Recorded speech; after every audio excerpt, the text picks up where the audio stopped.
ಸತ್ಯವತೀ ಹೃದಯ ನಂದನೋ ವ್ಯಾಸಃ ಯಸ್ಯ ಆಸ್ಯ ಕಮಲಗಲಿತಂ ವಾಂಗ್ಮಯಮೃತಂ ಜಗತ್ಪಿಬತಿ ಭುಜಗ ಭೋಗಾಭಮುದ್ಯಮ್ಯ ಹೃದಯಂ ನಿಜಭುಜಂ ದಕ್ಷಿಣಂ ಲಕ್ಷಣಾಢ್ಯಂ ಲಲಿತಮುದ್ರಿಕ್ತ ವಿಜ್ಞಾನಮುದ್ರಂ ಭಜ ಭಜ ಅನಂತಮಿತ್ಯಾಲಪಂತಂ ಪ್ರಣತವಾನ್ ಪ್ರಾಣಿನಾಂ ಪ್ರಾಣಭೂತಂ ಪ್ರಣತಿಭಿಃ ಪ್ರೀಣಯೇ ಪೂರ್ಣಬೋಧಂ ಭವದವೋಷ್ಣೇನ ತತಪ್ಯಮಾನಾನ್ ಭುವಿ ಪರಂ ನಾಥಮಪ್ರೇಕ್ಷಮಾಣಾನ್ ಭುವನಮಾನ್ಯೇನ ಚ ಅನ್ಯೇನ ದೋಷ್ಣಾ ಭವತು ಭೀರ್ಮಾ ಇತಿ ನ ಸಾಂತ್ವಯಂತಂ ಪ್ರಣತವಾನ್ ಪ್ರಾಣಿನಾಂ ಪ್ರಾಣಭೂತಂ ಪ್ರಣತಿಭಿಃ ಪ್ರೀಣಯೇ ಪೂರ್ಣಬೋಧಂ.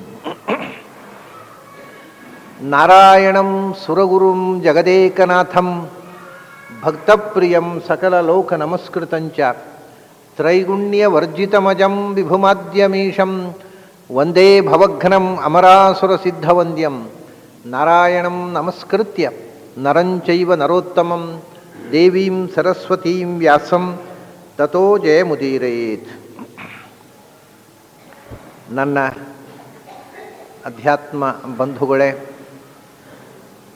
ಬಹಳ ಸಮಯದ ಅನಂತರ ಮತ್ತೆ ಭಗವದ್ಗೀತೆಯ ಮಾಲಿಕೆಯನ್ನು ನಾವು ಪ್ರವೇಶಿಸ್ತಾ ಇದ್ದೇವೆ. ಹಿಂದೆ 11ನೇ ಅಧ್ಯಾಯ ಪ್ರವೇಶ ಮಾಡಿಬಿಟ್ಟಿದ್ದೆವು ನಾವು. ದಿವ್ಯಂ ದದಾಮಿ ತೇ ಚಕ್ಷುಃ ಪಶ್ಯಮೇ ಯೋಗಮೈಶ್ವರಂ ಅಂತ ಕೃಷ್ಣ ನಾನು ದಿವ್ಯ ದೃಷ್ಟಿಯನ್ನು ಕೊಡ್ತೀನಿ, ಆ ದಿವ್ಯ ದೃಷ್ಟಿಯ ಮೂಲಕ ನನ್ನ ದಿವ್ಯ ರೂಪವನ್ನು ನೋಡು ಅಂತ ಹೇಳಿದ.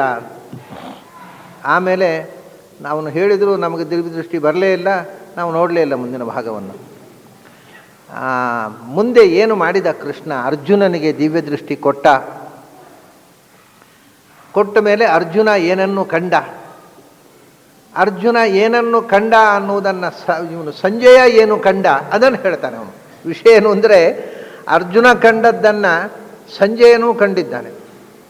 ಆದರೆ ಸಂಜಯನಿಗೆ ಅರ್ಜುನನಷ್ಟು ದರ್ಶನ ಆಗೋದಿಲ್ಲ. ಯಾಕೆಂದರೆ ಒಂದೇ ವಸ್ತುವನ್ನು ಬೇರೆ ಬೇರೆ ಬೌದ್ಧಿಕ ಸ್ತರದಲ್ಲಿ ಇದ್ದವರು ನೋಡಿದಾಗ ಬೇರೆ ಬೇರೆ ರೀತಿಯ ಅನುಸಂಧಾನ ಆದ ಹಾಗೆ ಒಂದೇ ವಸ್ತುವನ್ನೇ, ಎದುರಿರುವ ವಸ್ತುವನ್ನೇ ನೋಡ್ತೇವೆ ನಾವು. ಒಬ್ಬೊಬ್ಬರಿಗೆ ಒಂದೊಂದು ಥರ ಕಾಣುತ್ತೆ. ಒಂದೇ ಮಾತನ್ನು 10 ಜನ ಕೇಳ್ತಾರೆ, ಒಬ್ಬೊಬ್ಬರಿಗೆ ಒಂದೊಂದು ಥರ ಅರ್ಥ ಆಗತ್ತೆ. ಯಾಕೆಂದರೆ ನಮ್ಮ ಮನಸ್ಸಿನಲ್ಲಿರತಕ್ಕಂಥ ಗ್ರಹಗಳು, ಆಗ್ರಹಗಳು, ಪೂರ್ವಾಗ್ರಹಗಳಿಗೆ ತಕ್ಕಂತೆ ಅರ್ಥ ಆಗೋದು. ಆದ್ದರಿಂದ ಒಂದೇ ಮಾತು ಒಬ್ಬೊಬ್ಬರಿಗೆ ಒಂದೊಂದು ಥರ ವಿಪರೀತ ಅರ್ಥವೂ ಆಗುತ್ತೆ. ಕಣ್ಣು ಮುಂದೆ ಇರುವ ವಸ್ತುವನ್ನೇ ಒಬ್ಬರು ನೋಡಿದ ಹಾಗೆ ಇನ್ನೊಬ್ಬರು ನೋಡೋಲ್ಲ. ಅವರವರ ದೃಷ್ಟಿಗೆ, ಅವರವರ ದೃಷ್ಟಿಕೋನಕ್ಕೆ ತಕ್ಕಂತೆ ಅವರವರದನ್ನು ನೋಡ್ತಾರೆ. ಹಾಗೆ ಸಂಜಯನೂ ನೋಡಿದ್ದಾನೆ. ಅರ್ಜುನ ಏನನ್ನು ನೋಡಿದ ಅದರ ಒಂದು ನೋಟ ಸಂಜಯನಿಗೂ ಆಗಿದೆ. ಅದು ವೇದವ್ಯಾಸರು ಕೊಟ್ಟ ದಿವ್ಯ ದೃಷ್ಟಿ. ವೇದವ್ಯಾಸರು ಸಂಜಯನಿಗೆ ದೃಷ್ಟಿ ಕೊಟ್ಟಿದ್ದರು. ಅಲ್ಲಿ ಏನು ನಡೆಯುತ್ತೆ ಅದು ನಿನಗೆ ಕಾಣುತ್ತೆ, ಅದನ್ನು ನೀನು ಧೃತರಾಷ್ಟ್ರನಿಗೆ ವರದಿ ಮಾಡುವಂತ. ಹಾಗಾಗಿ ಕೃಷ್ಣ ಅರ್ಜುನನಿಗೆ ದಿವ್ಯ ದೃಷ್ಟಿ ಕೊಟ್ಟರೆ, ವೇದವ್ಯಾಸರು ಸಂಜಯನಿಗೆ ಕೊಟ್ಟರು. ಅರ್ಜುನ ಏನನ್ನು ಕಂಡ ಅದರದ್ದು ಒಂದು ದರ್ಶನ ಸಂಜಯನಿಗೂ ಆಯಿತು. ತಾನು ಕಂಡದ್ದನ್ನು ವರ್ಣನೆ ಮಾಡ್ತಾನೆ ಧೃತರಾಷ್ಟ್ರನ ಮುಂದೆ. ಏವ ಮುಕ್ತ್ವಾ ತಥೋ ರಾಜನ್ ಮಹಾಯೋಗೇಶ್ವರೋ ಹರಿಹಿ ದರ್ಶಯಾಮಾಸ ಪಾರ್ಥಾಯ ಪರಮಂ ರೂಪಮೈಶ್ವರಂ. ಹೀಗೆ ಹೇಳಿ ನಿನಗೆ ದಿವ್ಯ ದೃಷ್ಟಿ ಕೊಡ್ತೇನೆ ನೋಡು ಅಂತಂದ. ಅಷ್ಟು ಹೇಳಿ ತನ್ನ ದಿವ್ಯರ ದರ್ಶನವನ್ನು ಅರ್ಜುನನಿಗೆ ಕೃಷ್ಣ ಕೊಟ್ಟ. ಏವ ಮುಕ್ತ್ವಾ ತತಃ ರಾಜನ್, ಏವಂ ಉಕ್ತ್ವಾ ತತಃ ರಾಜನ್ ಅಂತ. ಇದು ವಾಸ್ತವಿಕವಾಗಿ ತತಃ ಅಂತ ಬೇಕಾಗಿಲ್ಲ. ತತಃ ಅಂದರೆ ಆಮೇಲೆ ಅಂತ. ಏವ ಮುಕ್ತ್ವ ಅಂದರೆ ಹೀಗೆ ಹೇಳಿದ ಮೇಲೆ ಅಂತ. ಈಗ ಹೇಳಿದ ಮೇಲೆ ಆಮೇಲೆ ಅಂತ 2 ಸಲ ಹೇಳಬೇಕಾ? ಬೇಕಿಲ್ಲ. ಏವ ಮುಕ್ತ್ವ ಅಂತಂದರೆ ಹೀಗೆ ಹೇಳಿದ ನಂತರ, ಹೀಗೆ ಹೇಳಿ ಅಂದರೆ ನೀವು ಅನುವಾದ ಮಾಡುವಾಗ ಅದು ಪೂರಕವಾಗಿ ಮಾಡಬಹುದು. ಹೀಗೆ ಹೇಳಿ ಆಮೇಲೆ ಅಲ್ಲ, ಹೀಗೆ ಹೇಳಿ ಅಂದರೆ ಹೇಳಿದ ಮೇಲೆ ಅಂತಲೇ ಅರ್ಥ ಅಲ್ವ. ಆಮೇಲೆ ಅಂತ ಹೇಳ್ತಿದ್ರು ನಡೀತದೆ ಅಷ್ಟೇ. ಹೀಗೆ ಹೇಳಿ ಆಮೇಲೆ ಕೃಷ್ಣ ರೂಪವನ್ನು ತೋರಿಸಿದ ಅಂತ. ಅದು ಒಂದು. ಅಲ್ಲಿ ತತಃ ಅಂದರೆ ಆಮೇಲೆ ಅನ್ನುವ ಅರ್ಥ ಹೌದು, ಅಲ್ಲ ಅಂತಲ್ಲ. ಅಲ್ಲಿ ತತಃ ಅನ್ನೋದನ್ನು ಆಮೇಲೆ ಅಂತ ಅಷ್ಟೇ ಅರ್ಥ ಇಟ್ಟುಕೊಂಡ್ರೆ, ಹೀಗೆ ಹೇಳಿ ಅಂತ ಹೇಳಿದರೆ ಸಾಕು. ಹೀಗೆ ಹೇಳಿ ತನ್ನ ರೂಪವನ್ನು ತೋರಿಸಿದ ಅಂದರೆ ಹೇಳಿದ ಮೇಲೆ ಅಂತ ಅರ್ಥ ಅಲ್ವಾ. ಉಕ್ತ್ವಾ ಅಂತ ಅನ್ನುವಾಗ ಹೇಳಿ ಅಂದರೆ ಹೇಳಿದ ಮೇಲೆ ಅಂತಲೇ ಅರ್ಥ. ಅದನ್ನ ತತಃ ಅನ್ನೋದಕ್ಕೆ ಬರೀ ಆಮೇಲೆ ಅನಂತರ ಅಂತ ಅರ್ಥ ಮಾಡಿದರೆ ಅದು ಪೂರ್ಣ ಆ ಶಬ್ದಕ್ಕೆ ನ್ಯಾಯ ಒದಗಿಸಿದಂತೆ ಆಗುವುದಿಲ್ಲ. ಆ ಶಬ್ದ ಇಲ್ಲದೇ ಇದ್ರೂ ನಡೀತದೆ. ಏವೋ ಮುಕ್ತ್ವಾ ರಾಜನ್ ಅಷ್ಟೇ ಸಾಕು. ಮಹಾಯೋಗೇಶ್ವರೋ ಹರಿಹಿ ದರ್ಶಯಾಮಾಸ. ಏವೋ ಮುಕ್ತ್ವಾ ಆತ್ಮನಃ ಐಶ್ವರಂ ರೂಪಂ ದರ್ಶಯಾಮಾಸ. ಇಷ್ಟು ಹೇಳಿದ್ರು ಅಷ್ಟೇ ಅರ್ಥ ಆಗೋದು. ಹೀಗೆ ಹೇಳಿ ಆಮೇಲೆ ತೋರಿಸ ಅಂತ ಅರ್ಥ ಆಗೋದು. ತತಃ ಅಂದರೆ ಮತ್ತೊಂದು ವಿಶಿಷ್ಟವಾದಂಥ ಅರ್ಥ ಇದೆ. ಏನು ಅಂದರೆ ತತಃ ಅಂದರೆ ಅರ್ಜುನನು ದಿವ್ಯ ದೃಷ್ಟಿ ಸಂಪನ್ನನಾದದ್ದರಿಂದ, ಅರ್ಜುನನು ಕೃಷ್ಣನ ವಿಶ್ವರೂಪವನ್ನು ನೋಡುವ ಅಧಿಕಾರ ಸಂಪನ್ನನಾದದ್ದರಿಂದ ತೋರಿಸಿದ ಅಂತ. ಅವನು ಯಾಕೆ ತೋರಿಸಿದ ಅಂದರೆ ಭಗವಂತ ದಿವ್ಯ ದೃಷ್ಟಿ ಕೊಟ್ಟ. ತತಃ ಅರ್ಜುನನಿಗೆ ಭಗವಂತನನ್ನು ಕಾಣತಕ್ಕಂಥ ಯೋಗ್ಯತೆ ಮತ್ತು ದಿವ್ಯ ದೃಷ್ಟಿ ಇದ್ದದ್ದರಿಂದ. ಎಂಥ ಭಗವಂತ ಅವನು ತೋರಿಸಿದ್ದೇನನ್ನು ಅಂದರೆ ತತಃ ಅಂದರೆ ಎಲ್ಲ ಕಡೆ ತುಂಬಿರುವವನು ಅಂತ ಅರ್ಥ. ಎಲ್ಲ ಕಡೆ ತುಂಬಿರುವವನು ಅದನ್ನು ಅರ್ಜುನಿಗೆ ತೋರಿಸಿದ. ತತಃ ಅಂದರೆ ಆಮ್ನಿಪ್ರೆಸೆಂಟ್ ಅಂತ ಅರ್ಥ. ಎಲ್ಲ ಕಡೆ ತುಂಬಿರುವವನು, ಆದರೆ ಕಾಣ್ತಿರ್ಲಿಲ್ಲ. ರಥದಲ್ಲಿ ಮಾತ್ರ ಕುದುರೆ ಚಾವಟಿಗೆ ಹಿಡ್ಕೊಂಡು ಕಾಣಿಸಿಕೊಳ್ತಿದ್ದ, ಎಲ್ಲ ಕಡೆ ಕಾಣಿಸಿಕೊಂಡ. ಹಾಗಾಗಿ ತತಃ ಅನ್ನೋದು ಬೇರೆ ಬೇರೆ ಆಯಾಮಗಳಲ್ಲಿ ಬಹಳ ಅಪೂರ್ವವಾಗಿರ್ತಕ್ಕಂಥ ಸಾಂದರ್ಭಿಕವಾದ ಅರ್ಥವನ್ನು ಹೇಳುವುದರಿಂದ ಅದು ಔಚಿತ್ಯಪೂರ್ಣ. ಬರೇ ತತಃ ಆಮೇಲೆ ಅಂತ ಅರ್ಥ ಹೇಳಿಬಿಟ್ರೆ ಅದರ ಅಗತ್ಯ ಇಲ್ಲ. ಏವ ಮುಕ್ತ್ವಾ ತಥೋ ರಾಜನ್, ಕೃಷ್ಣ ಹೀಗೆ ಹೇಳಿ ಆಮೇಲೆ ಅರ್ಜುನ ನಿಜವಾಗಿಯೂ ಭಗವಂತನನ್ನು ನೋಡುವ ಆ ಕಳಕಳಿ ಉಳ್ಳವನಾದ್ದರಿಂದ, ಭಗವಂತನ ವಿಶ್ವರೂಪವನ್ನು ನೋಡುವ ಅರ್ಹತೆ ಉಳ್ಳವನಾದ್ದರಿಂದ, ಭಗವಂತನ ಅನುಗ್ರಹದಿಂದ ಆ ದಿವ್ಯ ದೃಷ್ಟಿಯನ್ನು ಪಡೆದವನಾದ್ದರಿಂದ, ಇದೆಲ್ಲ ತತಃ ಅಂದರೆ ಅದನ್ನ ಯಾರು ಎಲ್ಲ ಕಡೆ ತುಂಬಿರುವ ಭಗವಂತ ತನ್ನ ವಿಶ್ವರೂಪವನ್ನು ತೋರಿಸಿದ. ಈ ವರದಿ ಮಾಡ್ತಾ ಇರತಕ್ಕಂಥದ್ದು ಧೃತರಾಷ್ಟ್ರನಿಗೆ. ಅದರಿಂದ ಅವನು ಸಂಬೋಧನೆ ಮಾಡ್ತಾನೆ ರಾಜನ್ ಅಂತ. ಧೃತರಾಷ್ಟ್ರನನ್ನು ಕುರಿತು ಸಂಜಯ ಮಾಡಿದ ಸಂಬೋಧನೆ ಇದು. ಸಂಜಯನ ವಚನ. ಆದ್ದರಿಂದ ಏವ ಮುಕ್ತ್ವಾ ತಥೋ ರಾಜನ್ ದರ್ಶಯಾಮಾಸ, ತನ್ನ ರೂಪ ತೋರಿಸಿದ. ಯಾರು? ಮಹಾಯೋಗೇಶ್ವರೋ ಹರಿಹಿ.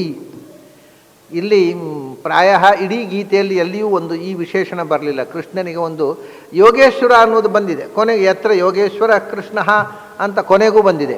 ಆದರೆ ಮಹಾಯೋಗೇಶ್ವರ ಅನ್ನುವ ಶಬ್ದ ಗೀತೆಯಲ್ಲಿ ಇಲ್ಲಿ ಬಂದದ್ದು. ಅದು ಯಾಕೆ ಅಂದರೆ ಆ ವಿಶ್ವರೂಪ ದರ್ಶನಕ್ಕೆ ಬೇಕಾಗಿರ್ತಕ್ಕಂಥ ಭಗವಂತನ ಅಚಿಂತ್ಯ ಶಕ್ತಿಯನ್ನು ಹೇಳತಕ್ಕ ಶಬ್ದ ಅದು.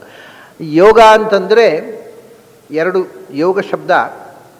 ಯೋಗ ಅಂದರೆ ಸಾಮರ್ಥ್ಯ ಅಥವಾ ಒಂದು ಯಾವುದೇ ಒಂದು ಕೆಲಸವನ್ನು ಮಾಡತಕ್ಕಂಥ ವಿಧಾನ, ಉಪಾಯ, ಟೆಕ್ನಿಕ್ ಅಂತ ಹೇಳ್ತೇವಲ್ಲ ನಾವು. ಯೋಗ ಅಂದರೆ ಒಂದು ಕೆಲಸವನ್ನು ಸಾಧಿಸುವ ಉಪಾಯ ಅಥವಾ ಜಾಣತನ, ಅಥವಾ ಸಾಮರ್ಥ್ಯ ಯಾವುದಾದರೂ. ಅಂಥ ಯೋಗೇಶರು ದೇವತೆಗಳು. ನಮ್ಮಲ್ಲಿ ನಾವು ಮಾಡಲಾಗದ ಕೆಲಸಗಳನ್ನು, ಮನುಷ್ಯ ಮಾಡಲಾಗದ ಕೆಲಸಗಳನ್ನು ಮನುಷ್ಯನ ಕೈಯಲ್ಲಿ ಮಾಡಿಸಿಬಿಡ್ತಾರೆ ದೇವತೆಗಳು, ಒಳಗಿಂದ ತತ್ವಾಭಿಮಾನಿ ದೇವತೆಗಳು. ಆಗ ಅವನನ್ನು ಔಟ್ಸ್ಟ್ಯಾಂಡಿಂಗ್ ಪರ್ಸನ್ ಅಂತ ಹೇಳ್ತೇವೆ ನಾವು. ಅವನು ಲೋಕೋತ್ತರ ವ್ಯಕ್ತಿ, ಔಟ್ಸ್ಟ್ಯಾಂಡಿಂಗ್ ಪರ್ಸನಾಲಿಟಿ ಅಂದರೆ ಹಾಗೆ ಅಲ್ವ. ಸಹಜವಾಗಿ ಮಾಡಲಾಗದ, ಸಾಮಾನ್ಯರು ಮಾಡಲಾಗದಂಥ ಒಂದು ಸಾಧನೆ ಮಾಡಿದಾಗ ಅವನನ್ನು ಔಟ್ಸ್ಟ್ಯಾಂಡಿಂಗ್ ಅಂತೇವೆ. ಅವನು ಔಟ್ಸ್ಟ್ಯಾಂಡಿಂಗ್ ಆಗುವಂತೆ ಅವನಿಂದ ಅಸಾಧಾರಣವಾದ ಕೆಲಸವನ್ನು ಮಾಡಿಸಿದವರು ಒಳಗೆ ಕೂತಂಥ ತತ್ವಾಭಿಮಾನಿ ದೇವತೆಗಳು. ಆದ್ದರಿಂದ ಅವರು ನಮ್ಮ ಯೋಗ, ನಮ್ಮ ಸಾಮರ್ಥ್ಯ ಅಥವಾ ಜಾಣತನವನ್ನು ನಿಯಂತ್ರಣ ಮಾಡತಕ್ಕ ತತ್ವಾಭಿಮಾನ ದೇವತೆಗಳು ಯೋಗೇಶರು, ಇಂದ್ರಾದಿಗಳು. ಆ ಯೋಗೇಶ್ವರಿಗೂ ವರ ಶ್ರೇಷ್ಠರಾಗಿ ಅವರಿಗೂ ಅಂಥ ಶಕ್ತಿ ಕೊಟ್ಟವರು ಬ್ರಹ್ಮಾದಿ ದೇವತೆಗಳು. ಇಂದ್ರನಿಂದ ಮೇಲ್ಮಟ್ಟದಲ್ಲಿರುವವರೆಲ್ಲ ಯೋಗೇಶ್ವರರು, ಇಂದ್ರನ ತನಕ ಯೋಗೇಶ್ವರು. ನಾವೆಲ್ಲ ಎಷ್ಟು ಸಾಧನೆ ಮಾಡಿದ್ರು ಯೋಗಿಗಳು ಅಷ್ಟೇ. ಯೋಗ ಮಾಡಿದರೆ ಯೋಗಿಗಳು ಅಷ್ಟೇ. ಯೋಗೇಶ್ವರು ಅಂದರೆ ದೇವತೆಗಳು, ತತ್ವಾಭಿಮಾನಿ ದೇವತೆಗಳು. ಯೋಗೇಶ್ವರರು ಅಂದರೆ ಬ್ರಹ್ಮಾದಿ ದೇವತೆಗಳು, ಇಂದ್ರನಿಂದ ಮೇಲೆ ಇರತಕ್ಕಂಥ. ಗರುಡಶೇಷರು ಅಂದರೆ ಬ್ರಹ್ಮವಾಯುಗಳು, ವಿಶೇಷವಾಗಿ ಯೋಗೇಶ್ವರರು. ಅವರಿಗೂ ಮಹಾನ್ನಾಗಿರ್ತಕ್ಕವ ಮಹಾಯೋಗೇಶ್ವರ. ಅವರ ಸಾಮರ್ಥ್ಯವನ್ನು ನಿಯಂತ್ರಿಸ್ತಕ್ಕಂಥ ಮಹಾಶಕ್ತಿ ಅದು ಭಗವಂತನದ್ದು. ಹಾಗಾಗಿ ಅವನಿಗೆ ಅಸಂಭಾವ್ಯವಾದದ್ದು ಅಸಾಧ್ಯವಾದದ್ದು ಅನ್ನೋದೊಂದು ಸಂಗತಿಯೇ ಇಲ್ಲ. ಯಾಕೆಂದರೆ ಅವನು ಮಹಾಯೋಗೇಶ್ವರ ಅಂದರು. ಮಹಾಯೋಗೇಶ್ವರ ಹರಿಹಿ. ಹರಿಹಿ ಅನ್ನತಕ್ಕಂಥದ್ದು ಭಗವಂತನಿಗೆ ಹರತಿ ಅಷ್ಟೇ, ಮೂಲ ಹರತೀತಿ ಹರಿಹಿ ಅಂತ. ಹರತೀತಿ ಹರಿಹಿ ಅಂದರೆ ಏನು ಹರತಿ? ಹರತಿ ಅಂತ ಅನ್ನೋದಕ್ಕೆ ಕದೀತಾನೆ ಅಂತ ಅರ್ಥ. ಈಗ ಹರಹ ಹರಿಹಿ ಅಂದರೆ ಏನನ್ನು ಕದೀತಾನೆ ಅಂತ ಹೇಳಿದ್ರೆ ಗಂಡಾಂತರ ಅಲ್ವ, ಕದಿಯೋರೆಲ್ಲ ಹರಿಗಳಾಗುವುದಿಲ್ಲ. ಅಂದರೆ ಹರತಿ ಏನನ್ನ ಅಂದರೆ, ಒಂದು ಕೃಷ್ಣ ಮೊದಲು ಹೇಳಿದ್ದನ್ನು ನೆನಪಿಸಿಕೊಳ್ತಾನೆ. ನಾನು ತತಃ, ಎಲ್ಲ ಕಡೆ ತುಂಬಿದ್ದಾನೆ ಭಗವಂತ. ಅದರ ಅರ್ಥ ಎಲ್ಲ ಕಡೆ ಆಮ್ನಿ ಪ್ರೆಸೆಂಟ್ ಅನ್ನೋದು ಒಂದು ಅರ್ಥ. ಆದರೆ ಇನ್ನೊಂದು ಎಲ್ಲರ ಒಳಗೆ ತತಃ, ಪ್ರತಿಯೊಬ್ಬ ದೇವತೆಗಳ ಹೊರಗೆ ತುಂಬಿದ್ದಾನೆ ಅಂತರ್ಯಾಮಿಯಾಗಿ. ಆದ್ದರಿಂದ ಹರಿಹಿ ಅಂತ. ಅಂದರೆ ಯಾರಿಗೆ ನೀವು ಯಜ್ಞದಲ್ಲಿ ಆಹುತಿ ಕೊಟ್ಟರು ಅದನ್ನು ಅವನು ಹರತಿ ಸ್ವೀಕಾರ ಮಾಡ್ತಾನೆ. ಯಾಕೆಂದರೆ ಒಳಗೆ ಒಂದು ಅಂತರ್ಯಾಮಿಗಿರುವವನು ಅವನೇ. ಸೊ ಅವನು ತತಃ ಸರ್ವಗತತ್ವವನ್ನು ವಿವರಿಸುವಂಥ ಒಂದು ಶಬ್ದ. ಹಾಗಾಗಿ ಅವನು ತತ, ಅದರಿಂದ ಅವನು ಹರಿ. ಅವನು ಹರಿ, ಅದರಿಂದ ಅವನು ತತ. ನೀವು ಹೇಗೆ ನೋಡಿದ್ರು ಒಂದೇ. ಅವನು ಹರಿ. ಹರಿ ಅಂದರೆ ಯಾರ್ಯಾರು ಯಾವ್ಯಾವ ರೂಪದಿಂದ ಆರಾಧನೆಯಲ್ಲಿ ಅವನಿಗೆ ಆಹುತಿಯನ್ನು ಕೊಡ್ತಾರೋ, ಅದು ಯಜ್ಞದ ಮುಖದಿಂದ ಇರಬಹುದು, ಪೂಜೆಯಲ್ಲಿ ಇರಬಹುದು, ಯಾವ ದೇವತಾ ಮುಖದಿಂದ ಅವನಿಗೆ ಆಹುತಿ ಕೊಡ್ತಾರೆ. ಇಂದ್ರ ಯಸ್ವಾಹ ಅಂತ ಕೊಡಬಹುದು, ಅಗ್ನೇ ಸ್ವಾಹ ಅಂತ ಕೊಡಬಹುದು, ವಾಯುವೇ ಸ್ವಾಹ ಅಂತ ಕೊಡಬಹುದು, ಆದಿತ್ಯ ಯಸ್ವಾಹ ಅಂತ ಕೊಡಬಹುದು, ಪ್ರಜಾಪತಿ ಸ್ವಾಹ ಅಂತ ಕೊಡಬಹುದು. ಯಾವ ಮಂತ್ರದಿಂದ ಆಹುತಿ ಕೊಟ್ಟರೂ ಕೂಡ ಅಹಂ ಹಿ ಸರ್ವಯಜ್ಞಾನಾಂ ಭೋಕ್ತ, ಅದನ್ನು ಹರತಿ ಸ್ವೀಕರೋತಿ ಅಂತ ಅರ್ಥ. ಅದನ್ನು ತಾನು ತನ್ನ ಸ್ವಾಧೀನಪಡಿಸಿ ಅದನ್ನು ಉಳಿದ ದೇವತೆಗಳಿಗೆ ಕೊಡ್ತಕ್ಕವ. ಅವನು ಎಲ್ಲರ ಅಂತರ್ಯಾಮಿ ಆಗಿರುವುದರಿಂದ ಹೀಗೆ ಮಾಡುವುದು ಸಾಧ್ಯ.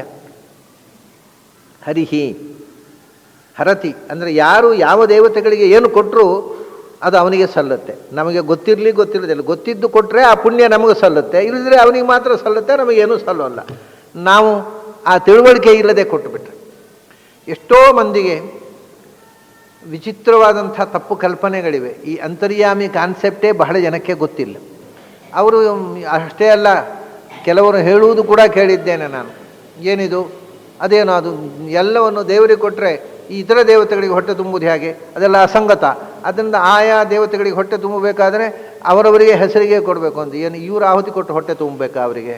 ಅವ್ರು ಹಸಿದು ಕಾದಿರ್ತಾರೆ, ಯಾವಾಗ ಆಹುತಿ ಕೊಡ್ತಾರೆ. ಹಸಿದಿದ್ದೇವೆ, ನಮ್ಮ ಮನೇಲಿ ಅಡುಗೆ ಮಾಡೋರು ಯಾರೂ ಇಲ್ಲ, ಯಾರು ಹೊಡ್ತಾರೆ ಅಂತ. ಅಂದರೆ ಇವರು ಕೊಡುವ ಆಹುತಿ ಅಂಥದ್ದು ಸಮಿಧೆಗಳು. ಇದ್ರ ಕಡೆಗೆ ಒಂದು ಕಡೆ ಪುರಾಣದಲ್ಲಿ ತಮಾಷೆ ಮಾಡಿದ್ದಾರೆ. ಏನು ಅಂದರೆ, ಯಜ್ಞೈರ್ ಅನೇಕೈಹಿ ಇಂದ್ರತ್ವಂ ಅವಾಪ್ಯ ಇಂದ್ರ ದೇವತ್ವಂ, ಯಜ್ಞೈ ಅನೇಕೈ ದೇವತ್ವಂ ಅವಾಪ್ಯ ಇಂದ್ರ. ಇಂದ್ರ ಪದವಿ ಬಂದದ್ದೇ ಅನೇಕ ಯಜ್ಞ ಮಾಡಿ. ಆಮೇಲೆ ಅವನಿಗೆ ಕೊಡುವುದೇ ಅಂಥದ್ದು ನಾವು. ಅಂದರೆ ಶಮ್ಯಾದಿ ಕಾಷ್ಠಂ ಇಂದ್ರೇಣ ಭುಜ್ಯತೆ ಶಮ್ಯಾದಿ ಯದಿ ಚೇತ್ ಕಾಷ್ಠಂ. ಆದರೆ ಹಾಗಿದ್ರೆ ತದ್ವರಂ ಪತ್ರಭೂ ಪಶು ಅಂತ. ಅವನು 100 ಶತಕೃತು 100 ಯಜ್ಞಗಳನ್ನು ಮಾಡಿ ಇಂದ್ರ ಪದವಿ ಪಡೆದು ಕಡೆಗೆ ಅವನಿಗೆ ಆಹಾರ ಏನು? ಶಮಿ ಕಾಷ್ಠ, ಅಶ್ವತ್ಥದ ಕಾಷ್ಠ, ಸಮಿಧೆ. ಅವನಿಗೆ ಕಟ್ಟಿಗೆ ತಿನ್ನಲಿಕ್ಕೆ ಕೊಡೋದು ನಾವು. ಹಾಗಾದರೆ 100 ಯಜ್ಞ ಮಾಡಿ ಇಂದ್ರ ಪದವಿ ಹೋಗೋದಕ್ಕಿಂತ ನಮ್ಮ ಹಟ್ಟಿಲಿರುವ ದನವಾಸಿ, ಯಾಕೆಂದ್ರೆ ಅದಕ್ಕೆ ಹುಲ್ಲಾದರೂ ತಿನ್ನಲಿಕ್ಕೆ ಗೊತ್ತುಂಟು. ಇವನು ಕಟ್ಟಿಗೆ ತಿನ್ನಬೇಕು. ಈ ಪ್ರಾರಬ್ಧ ಕರ್ಮಕ್ಕೆ ಯಾಕೆ ಇಂದ್ರ ಪದವಿ ಬೇಕು? ಇದು ವ್ಯಾಸರು ಅನುಸಂಧಾನ ಇಲ್ಲದೆ ಯಜ್ಞಯಾಗಗಳನ್ನು ಮಾಡುವವರ ಬಗ್ಗೆ ಪರಿಹಾಸ್ಯ ಮಾಡಿದ ರೀತಿ. ಯಜ್ಞೈರ್ ಅನೇಕೈ ದೇವತ್ವಂ ಅವಾಪ್ಯ ಇಂದ್ರೇಣ ಭುಜ್ಯತೆ ಶಮ್ಯಾದಿ ಯದಿ ಚೇತ್ ಕಾಷ್ಠಂ ತದ್ವರಂ ಪತ್ರಭುಕ್ ಪಶು ಅಂತ. ಹುಲ್ಲು ತಿನ್ನುವ, ಎಲೆ ತಿನ್ನುವ ದನವಾಸಿ. ಇವನು ಪಾಪ ಕಾಷ್ಠ ತಿನ್ನಬೇಕಲ್ಲ. ನಾವು ಹಾಕಿದ್ದೆಲ್ಲ ಶಮಿ ಕಾಷ್ಠ, ಪಲಾಶದ ಕಾಷ್ಠದ ಪಲಾಶ, ಅಶ್ವತ್ಥದ್ದು ಹಾಕಿದ್ದು ತಿನ್ನಬೇಕಲ್ಲ. ಅವನು ಪ್ರಾರಬ್ಧ ಕರ್ಮ ಅಲ್ವ ಇಂದ್ರನದ್ದು. ಆದ್ದರಿಂದ ಅವರಿಗೆ ತಿನ್ನಲಿಕ್ಕೋಸ್ಕರ ಹಾಕುವುದಲ್ಲ. ಭಗವಂತ ಪ್ರೀತನಾಗಿ ನಾವು ಆಹುತಿ ವಾತಾವರಣ ಶುದ್ಧಿಗೋಸ್ಕರ ಹಾಕೋದು. ಮಂತ್ರಗಳಿಂದ ಹೇಳಿದಾಗ ದೇವತೆಗಳು ಪ್ರೀತರಾಗ್ತಾರೆ ಹೊರತು ಅವರ ಹಸಿವು ಪರಿಹಾರಕ್ಕೋಸ್ಕರ ನಾವು ಆಹುತಿ ಕೊಡುವುದಲ್ಲ. ಅದರಿಂದ ಯಾವ ದೇವತೆಯ ಹೆಸರಿನಲ್ಲಿ ಆಹುತಿ ಕೊಟ್ಟರು ತಾನು ಯಾರು ಅದನ್ನು ಆಹರತಿ ಸ್ವೀಕರೋತಿ ಸಹ ಹರಿಹಿ. ಯಾಕೆಂದರೆ ಎಲ್ಲರ ಒಳಗೂ ತತಃ, ಅದೇ ಬಂತೆ ತತಃ ಅನ್ನೋದಕ್ಕೆ ಔಚಿತ್ಯ ಬಂತು ನೋಡಿ. ಅದರಿಂದ ಅವನು ತತಃ ಹರಿಹಿ, ಅವನು ತತ ಎಲ್ಲರೊಳಗೂ ಆತತ ವ್ಯಾಪ್ತನಾಗಿರುವವ. ಅದರಿಂದ ಯಾರಿಗೆ ಏನು ಕೊಟ್ಟರು ಅದನ್ನು ಸ್ವೀಕರಿಸುವವನು ಅವನು ಮೂಲತಃ. ಆಮೇಲೆ ಯಾರಿಗೆ ಸಲ್ಲಬೇಕು ಅವನಿಗೆ ಕೊಡ್ತಾನೆ. ಈ ಮಕ್ಕಳಿಗೆ ಈಗ ನೋಡಿ, ಇದನ್ನು ನೇರ ಕೊಡಬೇಕು ಅಂತ ಹೇಳ್ತಾರೆ. ಈಗ ಒಂದು ಮಗು ಹೊಟ್ಟೆಯಲ್ಲಿ ಬೆಳೀತಾ ಇರ್ತದೆ, ಅದಕ್ಕೆ ಆಹಾರ ಕೊಡೋದು ಯಾರಿಗೆ? ತಾಯಿಗೆ. ತಾಯಿ ಆಹಾರ ತಗೊಂಡ್ರೆ ಮಗುವಿಗೆ ಹೋಗುತ್ತೆ. ತಾಯಿಯ ಹೊಟ್ಟೆಯಿಂದ ಆಕ್ಸಿಜನ್ ಸಪ್ಲೈ ಆಗೋದು ತಾಯಿಯ ಮೂಲಕ. ಮಗುವಿಗೆ ಪ್ರತ್ಯೇಕ ಆಕ್ಸಿಜನ್ ಸಿಲಿಂಡರ್ನಿಂದ ಕೊಡುವುದಲ್ಲ, ತಾಯಿಯ ಮೂಗಿನಿಂದ ಹೋದ ಆಕ್ಸಿಜನ್ನು ಮಗುವಿನ ಹೊಟ್ಟೆಗೆ ಹೋಗುತ್ತೆ. ಆಮೇಲೆ ಹುಟ್ಟಿದ ಮೇಲೆ ಕೂಡ ಅದು ತಾಯಿಯೇ ತಿನ್ನಿಸ್ಬೇಕಲ್ಲ, ಅದು ತಿನ್ಲಿಕ್ಕೆ ಬರುತ್ತಾ? ಹಾಗೆ ಸ್ವಯಂ ಮಾಡಲಿಕ್ಕೆ ಅಸಮರ್ಥನಾದವನಿಗೆ ಅಂತರ್ಯಾಮಿ ಮೂಲಕ ಕೊಡೋದು. ಇದು ಶಾಸ್ತ್ರದ ಪ್ರಕ್ರಿಯೆ ಗೊತ್ತಿದ್ದವರಿಗೆ ಇದರಲ್ಲಿ ಏನೂ ಗೊಂದಲ ಇಲ್ಲ.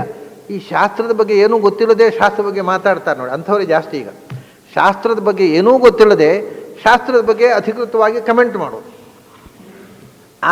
ಅಂಥವ್ರು ಮಾತ್ರ ಇಂಥ ಮಾತನ್ನಾಡ್ತಾರೆ. ಅಂತರ್ಯಾಮಿಯ ಕಲ್ಪನೆ ಎಲ್ಲ ಶಾಸ್ತ್ರಗಳಲ್ಲಿ ಇರತಕ್ಕಂಥ ಅತ್ಯಂತ ಸುಂದರವಾದ ಕಲ್ಪನೆ. ತಾಯಿ ಮಗುವಿನ ಕಲ್ಪನೆ ಅದು. ನಾವೆಲ್ಲ ಅವನ ಗರ್ಭದಲ್ಲಿರುವ ಮಕ್ಕಳು. ಅವನು ಸ್ವೀಕಾರ ಮಾಡಿದರೆ ಹೊಟ್ಟೆಯಲ್ಲಿರುವ ಮಕ್ಕಳಾದ ನಮಗೆ ಸಲ್ಲುತ್ತೆ. ನಾವೇ ತಿಂತೇವೆ ಅಂದರೆ ಅದು ಸಲ್ಲೋಲ್ಲ, ದಕ್ಕೋಲ್ಲ. ಅದು ಅದನ್ನ ಹರಿಹಿ ಅಂತ ಅನ್ನುವಂಥದ್ದು ಕೂಡ ಭಗವಂತನ ಸರ್ವಗತತ್ವವನ್ನು ತಿಳಿಸ್ತಕ್ಕಂಥ ಒಂದು ವಿಶೇಷಣವೇ. ಅವನು ವಿಶ್ವರೂಪವನ್ನು ತೋರಿಸ್ತಕ್ಕಂಥ ಒಂದು ಶಬ್ದವೇ. ಕಾಣದೆ ಎಲ್ಲರೊಳಗೂ ತುಂಬಿದ್ದಾನಲ್ಲ, ಅದನ್ನು ಅರ್ಜುನನಿಗೆ ಕಾಣಿಸಿದ ಅಂತ. ಅವನು ಇರೋದು ಗೊತ್ತಿರೋದು ಮುಖ್ಯ. ಇರೋದು ಎಲ್ಲ ಕಡೆ ಇದ್ದಾನೆ, ಅವನ ಇರವನ್ನು ಅರ್ಜುನನಿಗೆ ಅರಿವು ಬರುವಂತೆ ಮಾಡಿದ ಅಷ್ಟೇ. ಆಮೇಲೆ ಇನ್ನೊಂದು ಹರಿಹಿ ಅಂತಂದರೆ ಹರತಿ ಅಂತ ಅಂದರೆ ಮನೋಹರತಿ, ಆಕರ್ಷಕ. ಕೃಷ್ಣ ಅಂದರೂ ಹರಿ ಅಂದರೂ ಒಂದೇ ಅರ್ಥ ನೋಡಿ.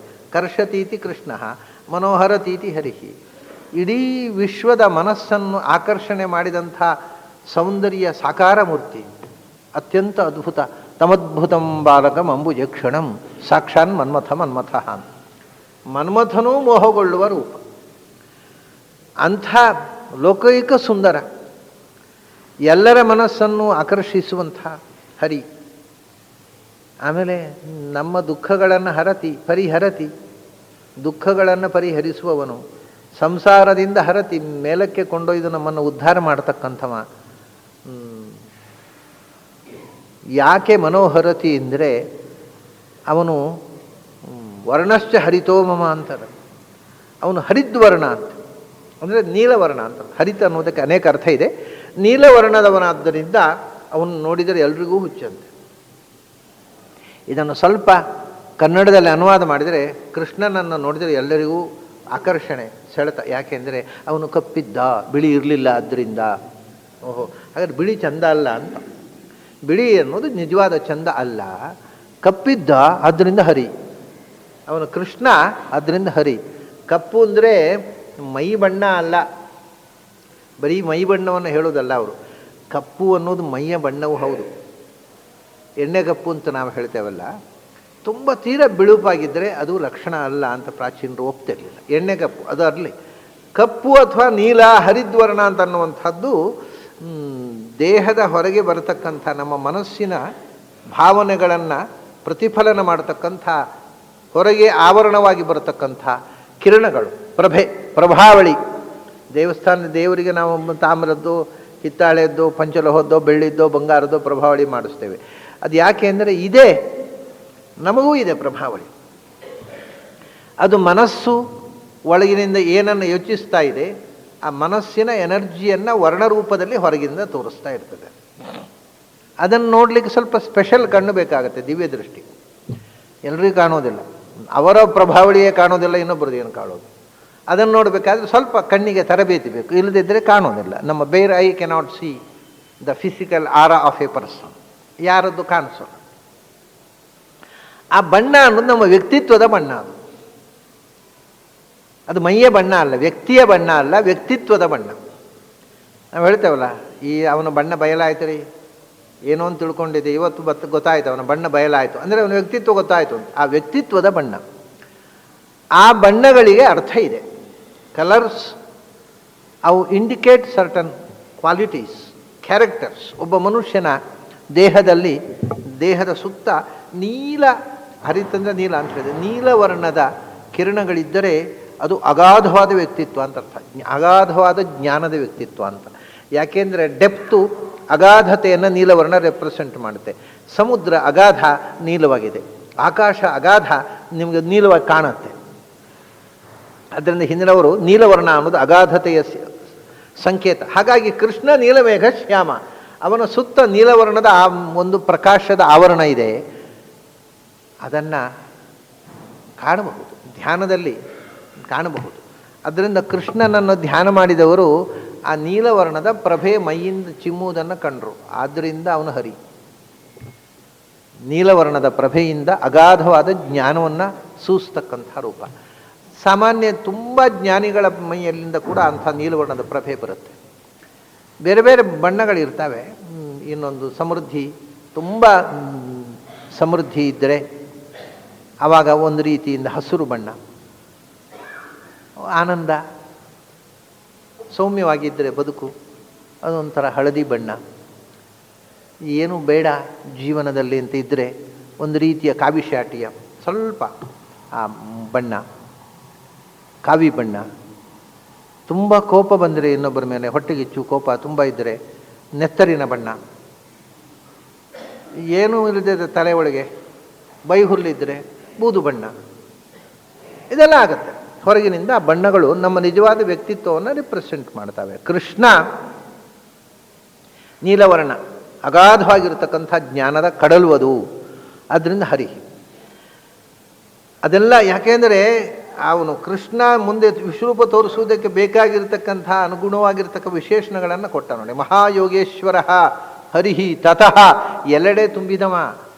ಎಲ್ಲ ನಾವು ಮಾಡಿರತಕ್ಕ ಆರಾಧನೆಯನ್ನು ಎಲ್ಲರೊಳಗೆ ಅಂತರ್ಯಾಮಿಯಾಗಿ ಸ್ವೀಕರಿಸುವ, ಎಲ್ಲರನ್ನೂ ಆಕರ್ಷಣೆ ಮಾಡಿ ಉದ್ಧಾರ ಮಾಡತಕ್ಕಂಥ ಪರಶಕ್ತಿ ಅವನು.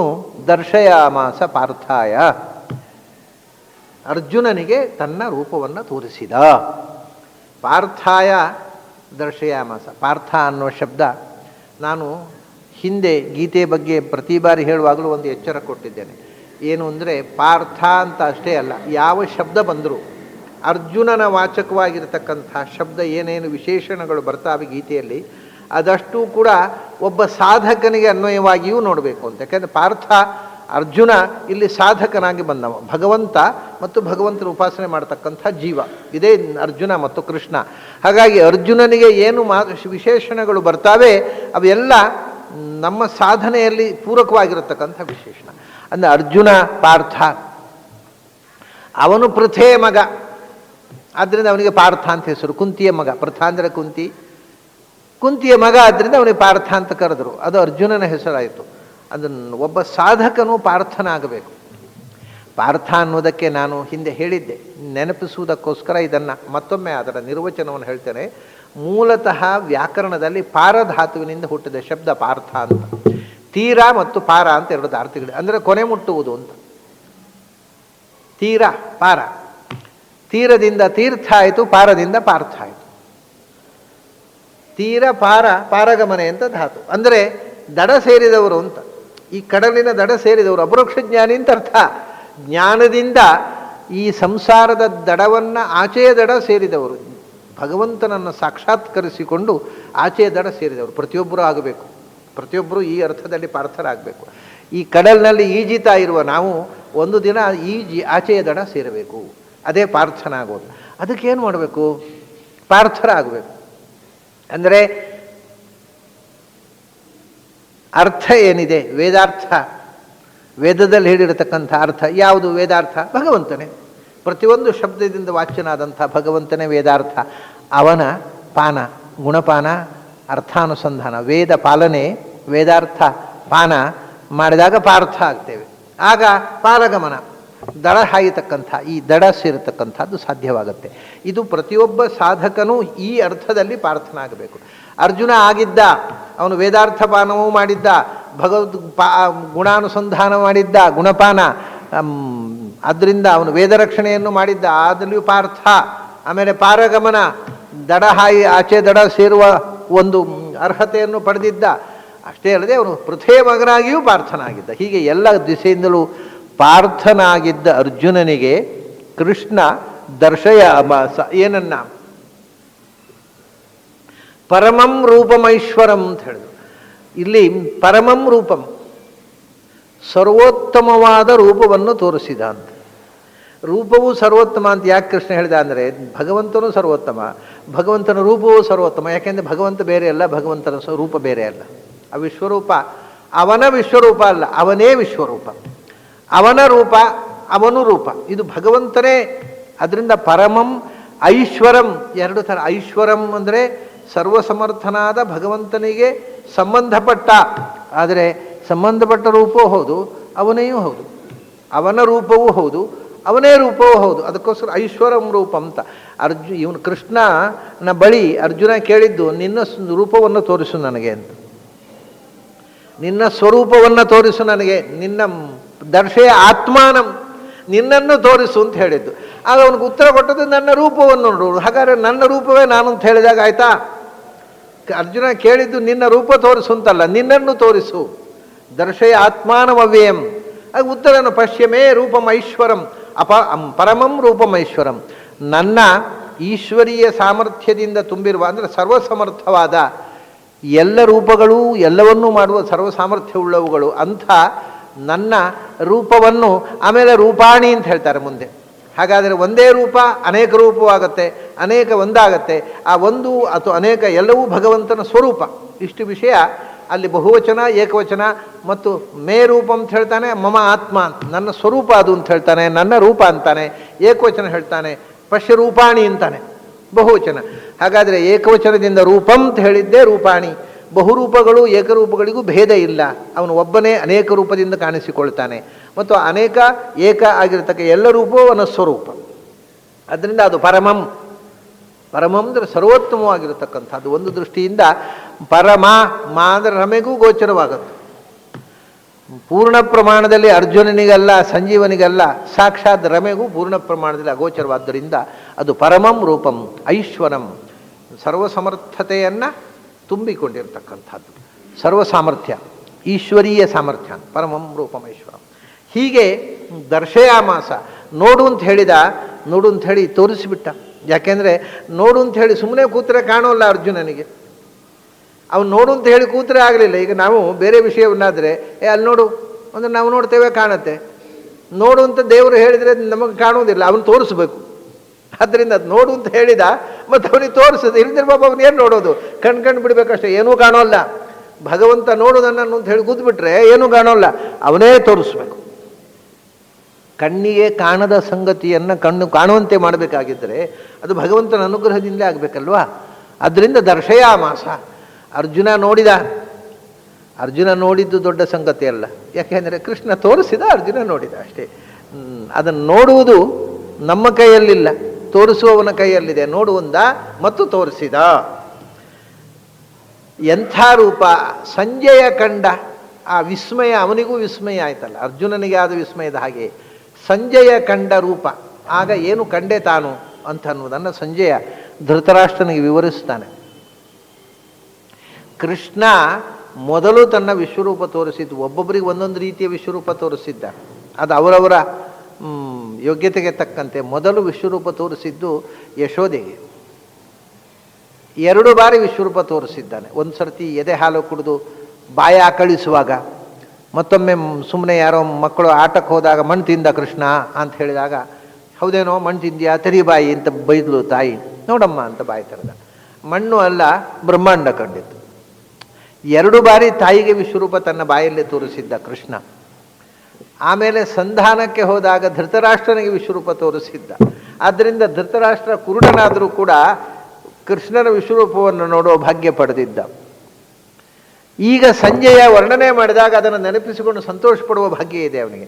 ಇಲ್ಲದೇ ಇದ್ದರೆ ನೀನು ಎಂಥದ್ದು ಹೇಳ್ತೀಯೋ ನನಗೊಂದು ಗೊತ್ತಾಗೋಲ್ಲಪ್ಪ ಅಂತ ಹೇಳಬೇಕಿತ್ತಲ್ಲ. ಇಲ್ಲ, ಧೃತರಾಷ್ಟ್ರನು ಕುರುಡ ಮಧ್ಯದಲ್ಲಿ ಕೃಷ್ಣ ಅವನಿಗೆ ಕಂಡುಕೊಟ್ಟು ತನ್ನ ವಿಶ್ವರೂಪ ತೋರಿಸಿಬಿಟ್ಟಿದ್ದ. ಆದ್ದರಿಂದ ಈಗ ಅದನ್ನು ಮೆಲುಕು ಹಾಕಿ ಸಂತೋಷ ಪಡ್ತಾನೆ ಅವ. ಏನು ನೋಡಿದೆ? ನಾನು ನೋಡಿದ ವಿಶ್ವರೂಪ ಬೇರೆ ಥರದ್ದಪ್ಪ. ಯಶೋದೆ ನೋಡಿದ್ಲು, ಆಮೇಲೆ ಧೃತರಾಷ್ಟ್ರನು ನೋಡಿದ್ದ, ಉದಂಕ ಮುನಿಗೆ ವಿಶ್ವರೂಪ ತೋರಿಸಿದ್ದ. ಆದರೆ ಅರ್ಜುನನಿಗೆ ತೋರಿಸಿದಂಥದ್ದು ಅತ್ಯಂತ ವಿಲಕ್ಷಣ. ಅದನ್ನು ಅಲ್ಲಿ ಸಂಜಯ ನೋಡಿದರೂ ಕೂಡ ಅರ್ಜುನ ಕಂಡದ್ದೇ ಬೇರೆ, ಸಂಜಯ ಕಂಡದ್ದೇ ಬೇರೆ, ಎರಡು ಒಂದೇ ಥರ ಅಲ್ಲ. ಆದರೆ ಸಂಜಯ ಕಂಡದ್ದು ಹೇಳ್ತಾನೆ, ಅದ್ಭುತ ಕಂಡೆ ನಾನು. ಏನು? ಅನೇಕ ವಕ್ತ್ರನಯನಂ, ಅನೇಕ ಅದ್ಭುತ ದರ್ಶನಂ. ಕೃಷ್ಣ ನಮ್ಮ ಹಾಗೆ ನಮ್ಮೆಲ್ಲರ ಹಾಗೆ ಮನುಷ್ಯರ ಆಕಾರದಲ್ಲಿ ನಮಗೆ ತೋರಿಸಿಕೊಳ್ತಿದ್ದ. ಆದರೆ ಆ ಕ್ಷಣದಲ್ಲಿ ನೋಡಿದೆ ಕೃಷ್ಣ, ಎಲ್ಲಿ ನೋಡಿದರೂ ಕೃಷ್ಣನ ಮುಖ, ವಕ್ತ್ರ ಎಲ್ಲಿ ನೋಡಿದರೂ ಕೃಷ್ಣನ ಮುಖ. ಅಂದರೆ ಒಂದು ಸಣ್ಣ ವಿವರ ಹೇಳ್ತೇನೆ ನಿಮಗೆ. ಯುದ್ಧರಂಗ 18 ಅಕ್ಷೋಹಿಣಿ ಸೇನೆ ಜಮಾವಣೆ ಆಗಿದೆ. ಅಂದರೆ ಎಲ್ಲಿ ನೋಡಿದರೂ ಅಲ್ಲಿ ಸೈನಿಕರು, ಈ ಕಡೆ ನೋಡಿದರೂ ಸೈನಿಕರು, ಆ ಕಡೆ ನೋಡಿದರೂ ಸೈನ್ಯ, ಆನೆ, ಕುದುರೆ, ರಥ, ಸೈನಿಕರು, ವೀರರು, ಯೋಧರುಗಳು. ಇದು ಒಂದು ಗಿಡಿದು ಹೋಗಿದೆ. ಆನೆ, ಕುದುರೆ ಸೇನೆಯಿಂದ ಗಡಿದು ಹೋದಂಥ, ಎಲ್ಲಿ ನೋಡಿದರೂ ಕಣ್ಣು ಹರಿದಷ್ಟು ದೂರಕ್ಕೆ ಸೇನೆ ಇದೆ. ನೋಡ್ತಾನೆ, ಒಂದು ಕ್ಷಣ ಏನಾಯಿತು ಗೊತ್ತಾ, ಏನೂ ಕಾಣಿಸ್ಲಿಲ್ಲ. ಮತ್ತೆ ಎಲ್ಲಿ ನೋಡಿದ್ರು ಕೃಷ್ಣ ಕಾಣಿಸಿದ. ರಾಮಃ ಪುರಸ್ತಾತ್ ಪರತೋಪಿ ರಾಮಃ ರಾಮಃ ಪರಂ ದೀಕ್ಷು ವಿದೀಕ್ಷು ರಾಮ. ಆನೆ ಕಾಣಲಿಲ್ಲ, ಆನೆ ಒಳಗಿರುವ ಭಗವಂತ ಕಾಣಿಸಿದ. ಕುದುರೆ ಕಾಣಿಸ್ಲಿಲ್ಲ, ಕುದುರೆ ಒಳಗಿರುವ ಭಗವಂತ ಕಾಣಿಸಿದ. ಒಬ್ಬ ಸೈನಿಕನ ಕಾಣಿಸ್ಲ, ಅವನೊಳಗಿರ್ತಕ್ಕ ಭಗವಂತ ಕಾಣಿಸಿದ. ಎಲ್ಲಿ ನೋಡಿದರೆ ಅಲ್ಲಿ ಸಾವಿರ ಸಾವಿರ ಮುಖಗಳಿಂದ ಭಗವಂತ ತುಂಬಿದ್ದು ಕಂಡೆ. ಅನೇಕ ವಕ್ತೃನಯನಂ. ಆಮೇಲೆ ಹೇಳಿದಾನೆ ಮುಖ, ಆ ಮುಖದಲ್ಲಿ ಒಂದೊಂದು ಮುಖದಲ್ಲಿ ಎರಡೆರಡು ಕಣ್ಣುಗಳು ಅಲ್ವಾ, ಭಗವಂತನದ್ದು ಅನೇಕ ನಯನ ಅಂತ. ಅವನು ನೋಡ್ತಾನೆ, ಒಂದು ಮುಖದಲ್ಲಿ ಎರಡೇ ಕಣ್ಣು ಅಂತ ನಿಯಮ ಇಲ್ಲ. ಯಾಕೆಂದರೆ ಅನೇಕ ನಯನಗಳು, ಅನೇಕ ಮುಖಗಳು, ಒಂದೊಂದು ಮುಖದಲ್ಲಿಯೂ ಅನೇಕ ನಯನಗಳು. ವಿಚಿತ್ರವಾಗಿರತಕ್ಕಂಥ ದೃಷ್ಟಿ, ಭಗವಂತನ ಆ ಅದ್ಭುತವಾದ ಎಲ್ಲೆಡೆ ತುಂಬಿರತಕ್ಕಂಥ ರೂಪವನ್ನು ಅದನ್ನು ಬೇಕು ಅಂತ ವಕ್ತೃದ ಜೊತೆಗೆ ನಯನವನ್ನು ಅನೇಕ ಅಂದರೆ ವಸ್ತುತಃ ಅನೇಕ ಅಂದರೆ ಒಂದಲ್ಲ ಎರಡಲ್ಲ ಅಂತ. ಅನೇಕ ಅಂದರೆ ನಿಜವಾಗಿ ಒಂದಲ್ಲ ಅಂತ ಅರ್ಥ ಅಲ್ವಾ. ಏಕ ಒಂದು, ಅನೇಕ ಅಂದರೆ ಒಂದಲ್ಲ. ಒಂದಲ್ಲದಿದ್ದರೆ ಎರಡೂ ಅನೇಕ ಆಗಬೇಕಲ್ಲ. ಎರಡನ್ನ ಅನೇಕ ಅಂತ ಹೇಳುವುದಿಲ್ಲ. ಅನೇಕ ಮಂದಿ ತುಂಬಿದ್ರು ಅಂದರೆ ಕನಿಷ್ಠ 3 ಮಂದಿ ಇರಬೇಕು. ಬಹುವಚನಕ್ಕೆ ಮಾತ್ರ ಅನೇಕ ಅಂತ ಹೇಳೋದಲ್ವ. ಭಾಳ ತಮಾಷೆ. ಏಕ ಅಲ್ಲದ್ದು ಅಂದರೆ 1 ಮತ್ತು 2 ಅಲ್ಲದ್ದು. ಕನಿಷ್ಠ 3 ಮಂದಿ ಇರಬೇಕು, ಅನೇಕ ಅಂತ ಆಗಬೇಕಾಗಿದೆ. ಇದು ವಿಚಿತ್ರ. ಅಲ್ಲಿ ಅನೇಕ ಅಂತ ಹೇಳೋದು, ಒಂದು ಅಲ್ಲ. ಏಕಂ ನ ಭವತಿ ಇತ್ಯನೇಕಂ ಆಗಬಹುದು. ಆದರೆ ಒಂದು ಅಲ್ಲ, ಒಂದು ಮತ್ತೆ ಅದಕ್ಕೆ ಮತ್ತೊಂದು, ಪ್ರತಿದ್ವಂದಿ, ಎರಡು ಇಲ್ಲದೆ ಇರುವಂಥದ್ದು. ಎರಡೂ ಆಗದೇ ಇರುವಂಥದ್ದು ಅನೇಕ. ಅಂದರೆ ಕನಿಷ್ಠ 3 ಇರಬೇಕು ಅನೇಕ ಅಂದರೆ. ಆದರೆ ಇಲ್ಲಿ ಅನೇಕ ಅಂತಂದರೆ ಸಂಖ್ಯೆಯ ಉದ್ದೇಶ ಅಲ್ಲ. ಅನೇಕ ಅಂತಂದರೆ ಅನಂತ ಅಂತ ಅರ್ಥ. 1 ಅಲ್ಲ, 2 ಅಲ್ಲ, 3 ಅಲ್ಲ, ಯಾವ ಸಂಖ್ಯೆಗೂ ಸಿಗದದ್ದು. ಆದರೆ ಅನಂತ ಅನ್ನುವಂಥದ್ದನ್ನು, ಅನಂತ ಅನ್ನೋದು ನಮ್ಮ ಕಲ್ಪನೆಗೆ ಸಿಗದಂಥ ಒಂದು ಸಂಗತಿ. ಅದನ್ನ ಅನೇಕ ಅಂತ. ತುಂಬ ಎಷ್ಟು ಯಾರಿಗೊತ್ತು, ಲೆಕ್ಕ ಮಾಡಲಿಕ್ಕೆ ಸಾಧ್ಯ ಇಲ್ಲ. ಅದನ್ನ ಇನ್ಯೂಮರಬಲ್, ಎಣಿಸಲಿಕ್ಕೆ ಬಾರದ ಅಗಣಿತವಾದದ್ದು ಅನೇಕ ಅಂತ ಹೇಳ್ತಾರೆ. ಅನೇಕ ಅಂದರೆ ನಮ್ಮ ಲೆಕ್ಕಾಚಾರಕ್ಕೆ ಸಿಗದೇ ಇದ್ದದ್ದು. ಒಂದು ಅಲ್ಲದ್ದು ಅಂತ ಅಲ್ವೇ ಅಲ್ಲ ಅರ್ಥ. ಎಲ್ಲಿಯೂ ಅಲ್ಲ ಸಂಸ್ಕೃತದಲ್ಲಿ. ಬಹಳ ವಿಚಿತ್ರ ಇದು. ಅನೇಕ ಅಂದರೆ ಒಂದಲ್ಲದ್ದು ಅಂತ ಅನ್ನೋದನ್ನು ಆ ಅರ್ಥದಲ್ಲಿ ಸಂಸ್ಕೃತದಲ್ಲಿ ಬಳಕೆಯೇ ಇಲ್ಲ. ಯಾಕಂದರೆ ಇದರಲ್ಲಿ 2 ಅನ್ನೋದನ್ನು ದ್ವಿವಚನ ಅನ್ನೋದು ಇರಲಿಕ್ಕೆ ಸಾಧ್ಯ ಇಲ್ಲ ಸಂಸ್ಕೃತ ಭಾಷೆಯಲ್ಲಿ. ಅನೇಕ ಅನ್ನೋದು ಒಂದಲ್ಲದ್ದಾದರೆ ಅನೇಕ ವಚನ, ಏಕವಚನ, ಅನೇಕ ವಚನ, ಮತ್ತು ದ್ವಿವಚನ ಒಂದು ಇರಲಿಕ್ಕೆ ಸಾಧ್ಯ ಇಲ್ಲ. ದ್ವಿವಚನವು ಏಕದಲ್ಲಿ ಸೇರಿ ಹೋಯಿತು. ಅಂದರೆ ನಾನು ಬಹಳ ಹಿಂದೆ ಒಂದು ಟಿಪ್ಪಣಿ ಬರೆದಿದ್ದೆ. ನ ಏಕಃ ಅನೇಕಃ ಅಂತ ವಿಗ್ರಹ ಅಲ್ಲ, ಯಸ್ಯ ಪ್ರತಿಯೋಗಿ ನೈಕಃ ಸೋ ಅನೇಕಃ ಅಂತ. ಅಂದರೆ ಅದರ ಪ್ರತಿಬಂಧಿಗಳು 1ಕ್ಕಿಂತ ಹೆಚ್ಚಿರಬೇಕು. ಅಂದರೆ ಮಿನಿಮಮ್ 2 ಇರಬೇಕು. ಅಂದರೆ ಇದು ಅನೇಕ ಆಗಿದೆ. ಅಂದರೆ 3 ಇರಲೇಬೇಕು. ಹಾಗೆ ಅನೇಕ ಅಂತಂದರೆ ಇಲ್ಲಿ ಅರ್ಥ ಎಷ್ಟು ಅಂತ ಗೊತ್ತಿಲ್ಲ, ಅಗಣಿತ. ಅನೇಕ ವಕ್ತೃನಯನಂ. ವಕ್ತೃವನ್ನು ಎಷ್ಟು ಮುಖ, ಎಲ್ಲಿ ನೋಡಿದರೂ ಭಗವಂತನ ಮುಖ ಕಾಣುತ್ತೆ, ಎಲ್ಲಿ ನೋಡಿದರೂ ಭಗವಂತನ ಕಣ್ಣು ಕಾಣುತ್ತೆ. ಅವನಿಗೆ ಅದು 2 ಬಹಳ ಮುಖ್ಯವಾಗಿ ಕಾಣುವಂಥದ್ದು. ಯಾವಾಗಲೂ ಒಂದು ವ್ಯಕ್ತಿತ್ವ ಅಂದರೆ ನಾವು ಒಬ್ಬನನ್ನು ನೋಡುವುದು ಅಂದರೆ ಏನು, ಮುಖ ನೋಡೋದಲ್ವ. ಯಾರಾದರೂ ಅವನ ಕೈ ಕಾಲು ನೋಡ್ತಾ ಕೂತ್ಕೊಳ್ತೇವೆ? ಇಲ್ಲ. ಒಬ್ಬ ವ್ಯಕ್ತಿಯ ಪರಿಚಯವೇ ಮುಖದ ಮೂಲಕ. ಅದರಿಂದ ಅವನು ಭಗವಂತನನ್ನು ನೋಡಬೇಕು ಅಂದಾಗ ನಾವೀಗ ಒಂದು ದೇವಸ್ಥಾನಕ್ಕೆ ಹೋದರೂ ಕೂಡ ನಿಜವಾಗಿ ದೊಡ್ಡವರನ್ನು ಪಾದಮೂಲದಿಂದ ನೋಡಬೇಕು ಅಂತಿರುವುದು. ಆದರೆ ನಾವು ಒಂದು ಪ್ರತಿಮೆ ನೋಡ್ಲಿಕ್ಕೆ ಹೋದಾಗ ದೇವರ ಪ್ರತಿಮೆ ಕಾಲು ಮಾತ್ರ ನೋಡೋದಲ್ಲ, ದೇವರ ಮುಖ ಏನು ಲಕ್ಷಣವಾಗಿದೆ ಅಂತ ಹೇಳಿ ಆ ಮುಖದಲ್ಲಿರುವ ನಗು ಅದನ್ನು ನೋಡಿ ಸಂತೋಷ ಪಡ್ತೀವಿ. ಹಾಗಾಗಿ ಮುಖ ಮೊದಲು ಹೋದಾಗ ನಾವು ನೋಡು ಅಂತಂದಾಗ ನೋಡಿದ ಮುಖವನ್ನು, ಇಲ್ಲಿ ನೋಡಿ ಅಂದಾಗ ಹೀಗೆ ನೋಡ್ತಾ ಕೂತ್ಕೊಳ್ಳೋದಿಲ್ಲ, ಮುಖ ನೋಡಿದ ಮುಖವನ್ನು ನೋಡಿದ ಮೇಲೆ ಮುಖದಲ್ಲಿ ಯಾವುದು ಬಹಳ ಮುಖ್ಯವಾದಂಥದ್ದು ಅಂದರೆ ಕಣ್ಣು. ಮುಖದಲ್ಲಿ ಒಂದು ಮೂಗು ಹೇಗಿದೆ, ಮೀಸೆ ಹೇಗಿದೆ, ಕಿವಿ ಹೇಗಿದೆ ಅಂತ ಯಾರೂ ನೋಡೋಲ್ಲ. ಆದರೆ ಕಣ್ಣು it's more attractive part of body. ಕಣ್ಣು ಒಂದು ಸಾಕ್ರಿ, ಏನು ಸುಂದರ ಅಂತೇವನು. ಆ ಕಣ್ಣಿನ ಸೆಳೆತ ಮನುಷ್ಯನನ್ನು ಆಕರ್ಷಣೆ ಮಾಡತಕ್ಕಂಥ ಇಡೀ ದೇಹದ ಮುಖ್ಯ ಭಾಗ ನಯನ. ಅದು ಯಾಕೆಂದರೆ ಅದು ನಮ್ಮನ್ನು ನಯನ ಮಾಡುತ್ತೆ, ಎಳೆದು ಬಿಡುತ್ತೆ. ಅದು ನಯನ ಅಂದರೆ ಎಳೆಯೋದು, ನಯತಿ ನಮ್ಮನ್ನು ಎಳೆದು ಬಿಡುತ್ತೆ. ಅದು ಇಡೀ ಕಣ್ಣು ಎಳೆಯೋದು. ಏನು ಸೆಳೆತ ಆ ಕಣ್ಣಿನಲ್ಲಿಂತೇವೆ. ಮೂಗು ಎಳೆಯೋದಿಲ್ಲ, ಮೂಗು ದಾರ ಹಾಕಿ ಎಳಿಬೇಕಷ್ಟೇ, ಮೂಗು ಎಳೆಯೋಲ್ಲ. ಮೂಗು ಕಿವಿ ಅವನ ಕಿವಿ ನೋಡಿ ಎಳೆದು ಬಿಟ್ಟ ನನ್ನದು ಯಾರೂ ಹೇಳೋಲ್ಲ. ಆದರೆ ಕಣ್ಣು ಎಳೆಯುತ್ತೆ. ಅದು ಹುಡುಗರ ಕಣ್ಣು ಹುಡುಗಿಯರನ್ನು, ಹುಡುಗಿಯರ ಕಣ್ಣು ಹುಡುಗರನ್ನು ಎಳೆದು ಬಿಡುತ್ತೆ. ಈ ಎಳೆತ ಇರುವುದು ಕಣ್ಣಿನಲ್ಲಿ. ಆದ್ದರಿಂದ ಮುಖದಲ್ಲಿಯೂ ನಯನ, ಹತ್ತಿರ ಎಳೆಯುವಂಥದ್ದು. ನಯನ ಅಂದರೆ ಹತ್ತಿರಕ್ಕೆ ಎಳೆಯೋದು, ಅದು ಕಣ್ಣು.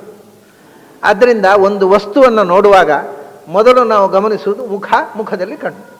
ಯಾಕೆಂದರೆ ಒಂದು ವ್ಯಕ್ತಿಯ ಪರಿಚಯ ಕಣ್ಣಿನಲ್ಲೇ ಇರುವುದು. ನೀವೀಗ ಮುಖ ನೋಡಿಯೂ ಕೂಡ ಮುಖಕ್ಕೆ ಕಣ್ಣಿಗೆ ಪಟ್ಟಿ ಇಟ್ಟರೆ ಅದು ಯಾರೊಂದು ಗೊತ್ತಾಗೋದಿಲ್ಲ. ಪರಿಚಯದ ಕೇಂದ್ರ ಸ್ಥಾನ ಕಣ್ಣು. ಕಣ್ಣಿಗೆ ಸ್ಟ್ರಿಪ್ ಹಾಕಿಬಿಟ್ರೆ ಪರಿಚಯ ಆಗೋದಿಲ್ಲ.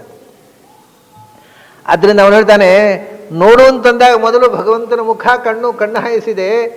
ಏನು ಮುಖ, ಏನು ಕಣ್ಣು, ಎಷ್ಟು ಒಂದು ತಿಳಿಯಲಿದೆ ನನಗೆ. ಅನೇಕ ಭಕ್ತರ ನಯನಂ, ಅನಂತ ಮುಖಗಳು. ಆಮೇಲೆ ಒಂದೊಂದು ಮುಖದಲ್ಲಿಯೂ ಅದು ಎರಡೇ ಕಣ್ಣು ಅಂತ ನಿಯಮೇ ಇಲ್ಲ. ಎಲ್ಲಿ ನೋಡಿದರೆ ಅಲ್ಲಿ ಮುಖ, ಎಲ್ಲಿ ನೋಡಿದರೆ ಅಲ್ಲಿ ಕಣ್ಣು. ಯಾಕೆಂದರೆ ಅವನು ಮುಖ ಬೇರೆ ಅಲ್ಲ, ಕಣ್ಣು ಬೇರೆ ಅಲ್ಲ. ಮುಖವೇ ಕಣ್ಣು, ಮುಖದಲ್ಲಿ ಕಣ್ಣು. ಇದು ವಿಚಿತ್ರ. ಮುಖದಲ್ಲಿ ಕಣ್ಣಿದೆ, ಮುಖವೇ ಕಣ್ಣು. ಅವನ ಮುಖ ಅವನೇ ಮುಖ, ಅವನ ಕಣ್ಣು ಅವನೇ ಕಣ್ಣು. ಅದು ಜ್ಞಾನಾನಂದಮಯ. ಅವನ ಕಣ್ಣು ಜ್ಞಾನಾನಂದಮಯ, ಅವನ ಮುಖವೂ ಜ್ಞಾನಾನಂದಮಯ, ಅವನು ಜ್ಞಾನಾನಂದಮಯ. ಇದನ್ನು ಹೇಗೆ ನೋಡುವುದು? ಅದಕ್ಕೆ ಅವನು ತೋರಿಸಿದರೆ ಕಾಣುತ್ತೆ. ಅಂದರೆ ಜ್ಞಾನಾನಂದಮಯವಾದ ಕಣ್ಣನ್ನು ನೋಡಿ ಅಂದರೆ ಏನು ನೋಡೋದು? ಈ ಕಣ್ಣಿಗೆ ಮಟೀರಿಯಲ್ ಆಗಿರತಕ್ಕಂಥ ವಸ್ತುವನ್ನು ನೋಡ್ಲಿಕ್ಕೆ ಬರುತ್ತೆ, ಮಣ್ಣು ನೀರು ಬೆಂಕಿಯಿಂದ. ಜ್ಞಾನಾನಂದದಿಂದ ಮಾಡಿದ್ದನ್ನು ನೋಡ್ಲಿಕ್ಕೆ ಆಗೋಲ್ಲ. ಅದಕ್ಕೆ ಡಿವೈನ್ ಫೋರ್ಸು ಬೇಕು. ಅದರಿಂದ ಅವನು ಹೇಳ್ತಾನೆ, ಅನೇಕ ಭಕ್ತರ ನಯನಂ, ಏನು ಮುಖ, ಏನು ಕಣ್ಣು, ಎಲ್ಲಿ ನೋಡಿದರೂ ಅಲ್ಲಿ ಕಣ್ಣು, ಎಲ್ಲಿ ನೋಡಿದರೆ ಅಲ್ಲಿ ಮುಖ. ಮೊದಲು ನೋಡಬೇಕು ಅಂದಾಗ ಗಮನಿಸಬೇಕಾದ ಎರಡು ವಸ್ತು. ಅನೇಕ ಭಕ್ತರ ನಯನಂ ಕಡೆ ಹೇಳ್ತಾನೆ, ಅದು ಒಂದೇ ಅಲ್ಲ, ಎಲ್ಲವೂ ಅದ್ಭುತ. ಅನೇಕ ಅದ್ಭುತ ದರ್ಶನಂ. ಅದನ್ನು ಎಲ್ಲಿ ನೋಡಿದರೂ ಅದು ವಿಚಿತ್ರ, ಎಲ್ಲಿ ನೋಡಿದರೂ ಅದ್ಭುತ. ನಮಗೆ ಮುಖ ನೋಡಬೇಕು ಅಂದರೆ ಎಲ್ಲಿ ನೋಡಿದರೂ ಅಲ್ಲಿ ಮುಖವೇ ಕಾಣುತ್ತೆ. ಕಣ್ಣು ನೋಡಬೇಕು ಅಂದರೆ ಎಲ್ಲಿ ನೋಡಿದರೂ ಅದು ಕಣ್ಣೇ ಕಾಣುತ್ತೆ. ಆದರೆ ಏನು ನೋಡಬೇಕು ಅಂದರೆ ಎಲ್ಲಿ ನೋಡಬೇಕು ಅಂದರೆ ಅಲ್ಲಿ ಅದು ಕಾಣುತ್ತೆ. ಯಾಕಂದರೆ ಎಲ್ಲವೂ ಹೌದು.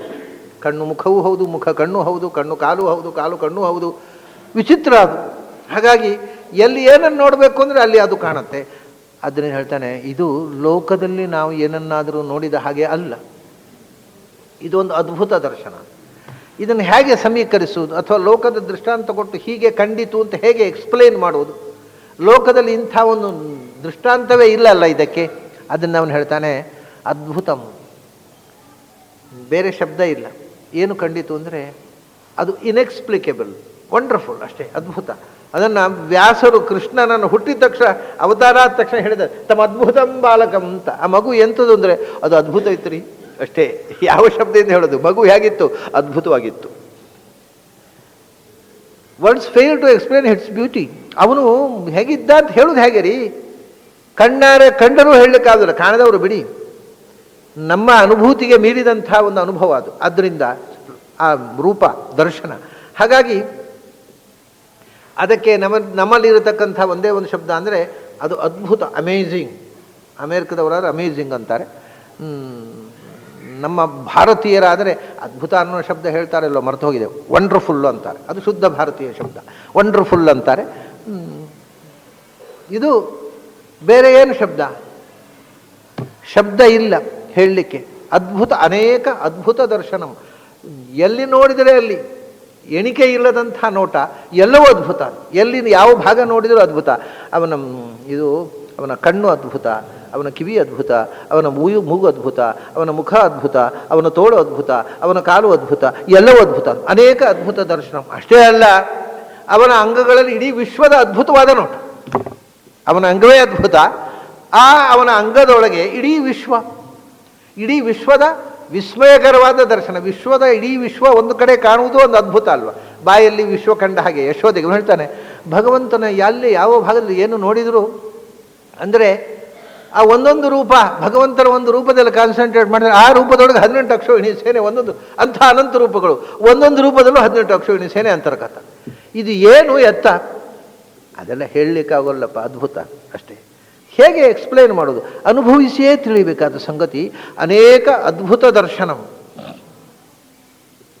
ಆಮೇಲೆ ಒಂದು ಇಷ್ಟೇ ಅಲ್ಲ, ಎಲ್ಲ ಕಡೆ ಅನೇಕ ದಿವ್ಯಾಭರಣಂ, ದಿವ್ಯ ಅನೇಕ ಅದ್ಭುತಾಯುಧಂ, ಅನೇಕ ದಿವ್ಯಾಭರಣಂ. ಹೇಳ್ತಾನೆ ಜಗತ್ತಿನಲ್ಲಿ ಏನೇನು ಆಭರಣಗಳು ಅಂತ ನೀವು ಸೊನ್ನೆಗಾರರು ಮಾಡಿಡ್ತಾರೆ ಅಂಗಡಿಗಳಲ್ಲಿ. ಏನೇನು ಆಭರಣಗಳನ್ನು ಹೆಣ್ಮಕ್ಕಳು ಮೆಚ್ಚಿ ಕುತ್ತಿಗೆಯಲ್ಲಿ ಹಾಕ್ಕೊಂಡು ಅಥವಾ ಮೈಯಲ್ಲಿ, ಕಿವಿಯಲ್ಲಿ, ಮುಖದಲ್ಲಿ ಎಲ್ಲೆಂದೆಲ್ಲ ತೂತು ಕೊರೆದು ಹಾಕೋತಾರೆ ಅವರು. ಅದು ಏನೇನು ಹಾಕೋತಾರೆ ನನಗೂ ಗೊತ್ತಿಲ್ಲ. ಏನು ತೂತು ಕೊರಿಯೋದು ಹಾಕೊಳ್ಳೋದು, ತೂತು ಕೊರಿಯೋದು ಹಾಕೊಳ್ಳೋದು, ಏನು ತೂತು ಕೊರಿತಾರೋ ಏನು ಹಾಕೋತಾರೋ ಅಂತೂ ಎಲ್ಲ ಹಾಕೋತಾರೆ. ಏನೇನು ಆಭರಣಗಳನ್ನು ಹಾಕೋತಾರೆ ಅದು ಎಲ್ಲಕ್ಕಿಂತ ಮಿಗಿಲಾಗಿರತಕ್ಕಂಥ ಸರ್ವಾಭರಣದಿಂದ ಕೂಡಿರತಕ್ಕಂಥ ರೂಪವನ್ನು ನಾನು ಕಂಡೆ ಚೆಲುವಿನಲ್ಲಿ. ಆಭರಣ ಒಂದೆರಡು ಆಸ್ಪೆಕ್ಟ್ ಅಲ್ಲ. ನಿನ್ನ ಆಭರಣ ತೊಟ್ಟ ರೂಪ ನೋಡಬೇಕಾ? ಭಗವಂತನನ್ನು ಹೆಣ್ಣಾಗಿ ನೋಡಬೇಕಾ? ಮೋಹಿನಿಯಾಗಿ ಕಾಣಿಸ್ತಾನೆ. ಆ ಮೋಹಿನಿ ರೂಪದಲ್ಲಿ ಆಭರಣಗಳು. ಅಯ್ಯೋ, ನಮ್ಮ ಹೆಣ್ಮಕ್ಕಳು ಕನಸಿನಲ್ಲಿಯೂ ಕಾಣದ ಆಭರಣಗಳು ಆ ಮೈಯಲ್ಲಿ. ಏನು ಆಭರಣ ಅದು? ಯಾವ ಸೊನ್ನೆಗಾರರು ಮಾಡಿಸಿದ್ದು ಹೇಳ್ರಿ, ನಾವು ಮಾಡಿಸ್ತೀವಿ. ನಿಮ್ಗೆ ಯಾವ ಅಂಗಡಿಯಲ್ಲಿ ತೊಗೊಂಡು ಚಿನ್ನದ ಅಂಗಡಿ ಅಡ್ರೆಸ್ ಕೊಡ್ರಿ ಅಂದರೆ ದಿವ್ಯ ಅಂದರು. It is divine, it is not made of earthen, ಯಾವುದೇ ಮಟೀರಿಯಲ್ನಿಂದ ಮಾಡಿದ್ದಾರೆ. ಇಟ್ಸ್ ನಾಟ್ ಮಟೀರಿಯಲ್ ಆಭರಣ. ಮತ್ತು ದಿವ್ಯ, ದಿವ್ಯ ಅಂತಂದರೆ ದಿವು ಕ್ರೀಡಾ ವಿಜಿಗೀಷ ವ್ಯವಹಾರ ದ್ಯುತಿ ಸ್ತುತಿ ಕಾಂತಿ ಗತಿಷು ಅಂತ 7 ಅರ್ಥ ಅದಕ್ಕೆ. ಆಮೇಲೆ ಈಗ ಸ್ವಪ್ನ ಮೋದ ಕಾಂತಿ ಗತಿಷು ಅಂತ ಈಗ ವ್ಯಾಕರಣದ ಪುಸ್ತಕದಲ್ಲಿ ಮತ್ತೆರಡು ಸೇರಿಸಿದ್ದಾರೆ. ಅದು ಮತ್ತೆ ಕೆಲಸ ಇಲ್ಲದಿದ್ದವರು ಸೇರಿಸಿದ್ದು. ಮೂಲಭೂತವಾದಂಥ ಧಾತುಪಾಠ ದಿವು ಕ್ರೀಡಾ ವಿಜಿಗೀಷ ವ್ಯವಹಾರ ದ್ಯುತಿ ಸ್ತುತಿ ಕಾಂತಿ ಗತಿಷು ಅಂತ. ದಿವ್ಯಾಭರಣ ಅಂದರೆ ಅದು ಭಗವಂತನ ಲೀಲೆ. ಅದು ಸೊನ್ನೆಗಾರನ ಲೀಲೆ ಅಲ್ಲ, ಭಗವಂತನ ಲೀಲೆ. ಅವನ ಇಚ್ಛಾಶಕ್ತಿಯಿಂದ ಅವನ ಸ್ವರೂಪಭೂತವಾದ ಆಭರಣ ಅದು. ಆಭರಣವು ಜ್ಞಾನಾನಂದಮಯ. ಆಮೇಲೆ ದಿವ್ಯ ಅಂತಂದರೆ ಡಿವೈನ್, ಅಪ್ರಾಕೃತ. ಅದು ಪ್ರಾಕೃತವಾಗಿರತಕ್ಕಂಥ ಬಂಗಾರದಿಂದ ಮಾಡಿದ್ದಲ್ಲ, ಅದು ಜ್ಞಾನಾನಂದಮಯವಾದ ಆಭರಣ. ಆಮೇಲೆ ದಿವ್ಯ ಅಂತಂದರೆ ಸ್ತುತಿ. ಸಮಸ್ತ ವೇದಗಳು ಸ್ತುತಿಸ್ತಕ್ಕಂಥ ಆಭರಣ. ಸರ್ವವೇದ ಪ್ರತಿಪಾದ್ಯವಾಗಿರತಕ್ಕಂಥದ್ದು, ಸಮಸ್ತ ಜ್ಞಾನಿಗಳಿಂದ ಸ್ತುತ್ಯವಾದದ್ದು, ಅಪ್ರಾಕೃತವಾದದ್ದು. ಆಮೇಲೆ ಭಗವಂತನ ಲೀಲಾವಿಭೂತಿಗೆ ಸಂಬಂಧಪಟ್ಟದ್ದು ಅನ್ನೋ ಅರ್ಥದಲ್ಲಿ ದಿವ್ಯ ಅನ್ನೋ ಶಬ್ದವನ್ನು ಬಳಸ್ತಾರೆ. ಇದು ಇಷ್ಟ ಅರ್ಥದಲ್ಲಿ ದಿವ್ಯ. ಮತ್ತು ದಿವ್ಯ ಅಂದರೆ ಇನ್ನೊಂದು ಸರ್ವೋತ್ಕೃಷ್ಟವಾದದ್ದು. ಭಗವಂತನೂ ಸರ್ವೋತ್ತಮ, ಅವನ ಆಭರಣವೂ ಸರ್ವೋತ್ಕೃಷ್ಟ. ಅದರಿಂದ ಅದು ಕ್ರೀಡಾರೂಪ ಸರ್ವೋತ್ಕೃಷ್ಟ. ಮತ್ತು ಬೆಳಕಿನ ಪುಂಜ ದ್ಯುತಿ, ಪ್ರಕಾಶದಲ್ಲಿ ಯಾವ ಚಿನ್ನವನ್ನು ಮೀರಿಸುವಂಥ ಪ್ರಕಾಶದಿಂದ ತುಂಬಿರುವಂಥದ್ದು. ಎಲ್ಲ ಶಾಸ್ತ್ರಗಳಿಂದ ಎಲ್ಲ ಜ್ಞಾನಿಗಳಿಂದ ಸ್ತುತ್ಯವಾಗಿರತಕ್ಕಂಥದ್ದು, ಜ್ಞಾನಾನಂದಮಯವಾದದ್ದು, ಅಪ್ರಾಕೃತವಾದದ್ದು. ಅದು ದಿವ್ಯ. ಇದು ಇಷ್ಟ ಅರ್ಥದಲ್ಲಿ ದಿವ್ಯ. ದಿವ್ಯ ಅನೇಕ ದಿವ್ಯಾಭರಣಂ, ದಿವ್ಯ ಅನೇಕ ಅದ್ಭುತ ಆಯುಧಂ, ಅನೇಕ ದಿವ್ಯಾಭರಣಂ. ಎಲ್ಲವೂ ಲೋಕವಿಲಕ್ಷಣವಾಗಿರತಕ್ಕ ಜ್ಞಾನಾನಂದಮಯವಾದಂಥ, ನಾವು ಕನಸಿನಲ್ಲೂ ನೋಡಲಾರದ, ಕೇಳಲಾರದ, ಕಲ್ಪಿಸಲಾರದ ಆಭರಣಗಳಿಂದ ತುಂಬಿದ ಚೆಲುವಿನ ರೂಪ ನೋಡಬೇಕು ಅಂದರೆ ಅದು ಕಾಣ್ತಾ ಇದೆ. ಎಲ್ಲಿ ನೋಡಿದರೆ ಅಲ್ಲಿ ಭಗವಂತನ ರೂಪಗಳಲ್ಲಿ ಇದೊಂದು ಆಸ್ಪೆಕ್ಟು. ದಿವ್ಯಾನೇಕ. ಒಂದು ಕಡೆ ಆಭರಣ ಅಂದರೆ ಆಭರಣ ತೊಟ್ಟು ಸೌಂದರ್ಯದ ಸೀಮೆಯಾಗಿ ಹೆಣ್ಮಕ್ಕಳನ್ನು ಮರಳು ಮಾಡಿಸ್ತಕ್ಕಂಥ ಸ್ತ್ರೀ ರೂಪ. ಇನ್ನೊಂದು ಕಡೆ ದಿವ್ಯಾನೇಕ ಅದ್ಭುತ ಆಯುಧಂ. ಎಷ್ಟು ಭಯಾನಕ ಅಂದರೆ ಗಂಡಸರು ತತ್ತರ ನಡುಗಬೇಕಾದಂಥ ಭೀಕರ ರೂಪ ಒಂದು ಕಡೆ ಮನಮೋಹಕವಾಗಿರತಕ್ಕಂಥ ಲಾವಣ್ಯದ ಮೂರ್ತಿ, ಒಂದು ಕಡೆ ಭಯಾನಕ. ದಿವ್ಯ ಅನೇಕ ಅದ್ಭುತ ಆಯುಧಂ, ಸರ್ವಪ್ರಹರಣ ಆಯುಧ. ಜಗತ್ತಿನ ಎಲ್ಲ ಆಯುಧಗಳು ಅವನ ಕೈಯಲ್ಲಿವೆ. ಅದು ಎಲ್ಲ ಆಯುಧಗಳು ದಿವ್ಯ ಅಂದರು. ಅದು ಮರದಿಂದ ಮಾಡಿದ್ದಲ್ಲ, ಲೋಹದಿಂದ ಮಾಡಿದ್ದಲ್ಲ, ಅದು ಡಿವೈನ್, ಅಪ್ರಾಕೃತವಾಗಿರತಕ್ಕಂಥ ಆಯುಧಗಳು, ಜ್ಞಾನಾನಂದಮಯವಾದ ಆಯುಧಗಳು, ಸರ್ವಜ್ಞಾನಿಗಳು ಹೊಗಳಿದ ಆಯುಧ. ಅಂಥ ದಿವ್ಯ ಅನೇಕ ಅದ್ಭುತ ಆಯುಧ. ನಾವು ಕಲ್ಪನೆ ಮಾಡದಂಥ ಲೋಕದಲ್ಲಿ ಗೊತ್ತಿರುವ ಆಯುಧಗಳಾದರೆ ಅದ್ಭುತ ಅನ್ನಿಸುವುದಿಲ್ಲ. ಇದು ನಾವು ಕಂಡಿಲ್ಲ ಕೇಳಿಲ್ಲ ಅಂಥ ಆಯುಧಗಳು. ಒಂದು ರೂಪ ನೋಡಿದರೆ ದಿವ್ಯ ಅನೇಕ ಅದ್ಭುತ ಆಯುಧ. ಏನು ಆಯುಧಗಳು! ಏನು ಶತ್ರು ಸಂಹಾರಕ್ಕೆ ಚಚ್ಚಿ ಬಿಡ್ತಾನೆ, ಮನುಕುಲ ಇಡೀ ಪ್ರಪಂಚ ನಾಶವಾಗಿ ಹೋಗುತ್ತೆ ಅನ್ನತಕ್ಕಂಥ ಆ ಕಣ್ಣಿನ ಕೋಪಾಟೋಪ ಏನು, ಮತ್ತೊಂದು ಕಡೆ ಆ ಕಣ್ಣಿನ ಸೆಳೆತ ಏನು, ಆ ಸೌಂದರ್ಯ ಏನು, ಆ ಮೈಯ ಆಭರಣದ ಚೆಲುವೇನು, ಯಾವುದನ್ನು ನೋಡಬೇಕು ಯಾವುದನ್ನು ಬಿಡಬೇಕು. ಭಗವಂತನ ಒಂದೊಂದು ಕಡೆ ಒಂದೊಂದು ರೀತಿಯಿಂದ ಕಾಣಿಸ್ತಾ. ಇಲ್ಲಿ ನೋಡಿದರೆ ಆ ಚೆಲುವಿನ ಸೌಂದರ್ಯದ ಪರಾಕಾಷ್ಠೆ, ಈ ಕಡೆ ನೋಡಿದರೆ ಆ ಪೌರುಷದ ಪರಾಕಾಷ್ಠೆ. ಮುಗಿದು ಹೋಯಿತು ನಮ್ಮ ಕಥೆ, ನೋಡಲಿಕ್ಕೆ ಭಯ ಆಗತ್ತೆ. ರೂಪಂ ಪ್ರಭೋ ಸಂಹಾರ ಸಂಹಾರ ಅಂತ ಕೂಗ್ತಾನೆ ಮುಂದೆ ಅರ್ಜುನ. ಸಾಕು ಕೃಷ್ಣ ಸಾಕು, ಸಂಹಾರ ಮಾಡು, ಉಪಸಂಹಾರ ಮಾಡು. ಯಾಕೆ ನೋಡ್ಲಿಕ್ಕೆ ಆಗ್ತಾ ಇಲ್ಲ, ನನಗೆ ಹೆದರಿಕೆ ಆಗತ್ತೆ. ಅಂಥ ಒಂದು ಚೆಲುವು, ಅಂಥ ಒಂದು ಉಗ್ರತೆ, ಎಲ್ಲ ಭಾವಗಳ ಸಮಗ್ರ ಅಭಿವ್ಯಕ್ತಿ ಮಾಡಿ ನಿಂತು ಬಿಟ್ಟಿದ್ದಾನೆ ಭಗವಂತ. ಅದನ್ನ ದಿವ್ಯಾನೇಕ ಅದ್ಭುತಾಯುಧಂ, ಆಮೇಲೆ ದಿವ್ಯ ಮಾಲ್ಯಾಂಬರಧರಂ, ದಿವ್ಯ ಗಂಧಾನುಲೇಪನಂ ಹೇಳ್ತಾರೆ. ನೋಡಿದರೆ ಹೂವಿನ ಮಾಲೆ, ಏನು ಹೂಗಳು, ಎಲ್ಲಿಯ ಹೂವುಗಳು, ಯಾವ ತೋಟದ್ದು, ಯಾರು ಗ್ರಾಫ್ಟಿ, ಯಾರು ಗಾರ್ಡನರು, ಎಲ್ಲಿಯ ಹೂವು ಇದು ದಿವ್ಯ ಅಂದ್ರೆ ನೀನು ಲೋಕದಲ್ಲಿ ಕಾಣಲಾರೆ. ಭಗವಂತ ಸೃಷ್ಟಿ ಮಾಡಿದ ಹೂಗಳೇ. ಇವತ್ತು ನಾವು ಅಂಗಡಿಯಲ್ಲಿ ನಾನಾನಮೆಯ ಹೂಗಳನ್ನು ನೋಡ್ತೇವೆ, ಅದನ್ನು ನೋಡಿ ಮರಳಾಗ್ತೇವೆ, ಕೊಂಡ್ಕೊಳ್ತೇವೆ. ಆದರೆ ನಿಮಗೆ ಗೊತ್ತಿದೆ, ನಾನು ಹಿಂದೆ ಹೇಳಿದ್ದೆ, ಹಿಮಾಲಯದಲ್ಲಿ ಭೀಮಸೇನ ಸೌಗಂಧಿಕ ಹೂ ತಂದ ಅಲ್ಲ, ಆ ಜಾಗದಲ್ಲಿ ವ್ಯಾಲಿ ಆಫ್ ಫ್ಲವರ್ಸ್, ಅಲ್ಲಿ ಹೋದರೆ ಪ್ರಪಂಚದಲ್ಲಿ ಎಲ್ಲಿಯೂ ಕಾಣದಂಥ ಅದ್ಭುತವಾದ ಹೂಗಳು. ಯಾರು ಸೃಷ್ಟಿ ಮಾಡಿದ್ದು? ಯಾವ ಗಾರ್ಡನ್? ಭಗವಂತನ ಉದ್ಯಾನ, ಭಗವಂತನ ಸೃಷ್ಟಿ ಮಾಡಿದ್ದು. ಯಾರೂ ಗಾರ್ಡನರ್ ಇಲ್ಲ ಇವತ್ತು ಪ್ರಪಂಚದಲ್ಲಿ, ಯಾರೂ ಅಂಥ ಹೂಗಳನ್ನು ಬೆಳೆಸಲಿಲ್ಲ. ಯಾರೂ ಕಂಡು ಕೇಳಿರಿಯಾದ ಹೂಗಳು ಹಿಮಾಲಯದ ಎಲ್ಲೋ ಮನುಷ್ಯ ದುರ್ಗಮವಾದ ಪ್ರದೇಶದಲ್ಲಿ ಸೃಷ್ಟಿ ಮಾಡಿದ ಭಗವಂತನಿಗೆ ಹೂಗಳ ಕೊರತೆಯವು. ಆದ್ದರಿಂದ ಹೇಳ್ತಾರೆ, ಏನು ಹೂ ಅದು? ನೀವು ಹೂ ಹೆಸರೇ ಕೇಳಿಲ್ಲ, ಯಾವ ಡಿಕ್ಷನರಿಯಲ್ಲೂ ಹೆಸರು ಇರೋಲ್ಲ. ಯಾಕೆಂದರೆ ನೀವು ಕಂಡು ಕೇಳಿಯರಿಯದ ಹೂಗಳು.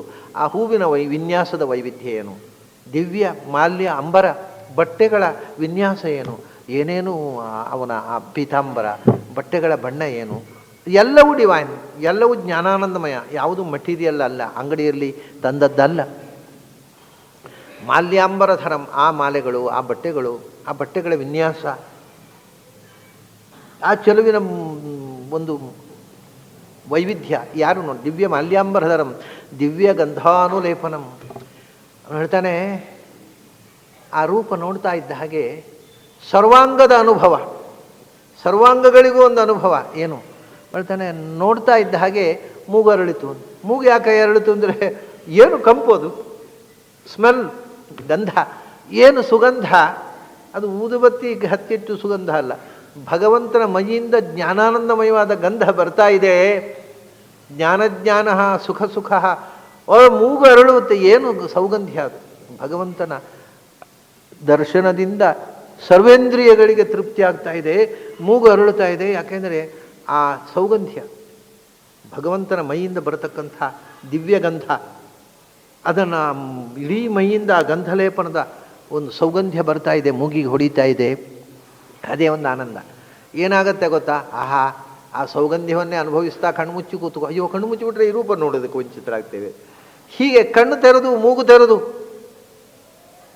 ಭಗವಂತನನ್ನು ನೋಡ್ತಕ್ಕಂಥ ಒಂದು ವಿಚಿತ್ರ ಅನುಭವ ಆಯ್ತಪ್ಪ. ಕಣ್ಣು ಕೋರೈಸುವಂಥ ರೂಪ. ಮೊದಲು ಹೇಳಿದ ಬಗೆ ಬಗೆಯ ಆಭರಣಗಳು, ಬಗೆ ಬಗೆಯ ಹೂವಿನ ವಿನ್ಯಾಸಗಳು, ಬಗೆ ಬಗೆಯ ಬಟ್ಟೆ, ಸೀರೆ ಬಟ್ಟೆ, ಬಗೆ ಬಗೆಯ ಆಯುಧಗಳು. ಉಗ್ರ ಅಂದರೆ ಉಗ್ರ, ಸೌಮ್ಯ ಅಂದರೆ ಸೌಮ್ಯ, ಶಾಂತ ಅಂದರೆ ಶಾಂತ. ಆಮೇಲೆ ಹೇಳ್ತಾನೆ, ಅದು ಹೀರ ಸರ್ವಾಶ್ಚರ್ಯಮಯಂ ದೇವಮನಂತಂ ವಿಶ್ವತೋ ಮುಖಂ, ಸರ್ವಾಶ್ಚರ್ಯಮಯಂ ತಂದ್ಬಿಟ್ಟು ಅದು ಸರ್ವಾಶ್ಚರ್ಯಗಳ ಸ್ವರೂಪ. ಜಗತ್ತಿನ ಎಲ್ಲ ಆಶ್ಚರ್ಯವತ್ ಪಶ್ಯತಿ ಕಶ್ಚಿದೇನಂ. ಭಗವಂತ ಅಂತಂದರೆ ಎಲ್ಲ ವಿಸ್ಮಯಗಳ ಮೂಲಸ್ಥಾನ. ಸರ್ವಾಶ್ಚರ್ಯಮಯಂ ಅಂದರೆ ಸರ್ವಾಶ್ಚರ್ಯ ಸ್ವರೂಪ ಅಂತ ಅರ್ಥ. ಮಯಟು ಅಂತ ಅನ್ನುವಂಥದ್ದು ವಿಕಾರ ಅನ್ನುವ ಅರ್ಥ ಅಲ್ಲ, ಅಥವಾ ಪ್ರಧಾನ ಅಂತ ಅರ್ಥ ಅಲ್ಲ, ಸ್ವರೂಪ ಅಂತ. ಸರ್ವಾಶ್ಚರ್ಯ ಸ್ವರೂಪ, ಎಲ್ಲ ಆಶ್ಚರ್ಯಗಳ ಮೂಲ ಸ್ವರೂಪ ಭಗವಂತನೇ. ಅವನಿಗಿಂತ ದೊಡ್ಡ ಆಶ್ಚರ್ಯ ಇನ್ನೊಂದೇನಿದೆ? ಅಂಥ ವಿಸ್ಮಯಗಳ ತವರು. ಎಷ್ಟು ವಿಸ್ಮಯ ಅಂದರೆ,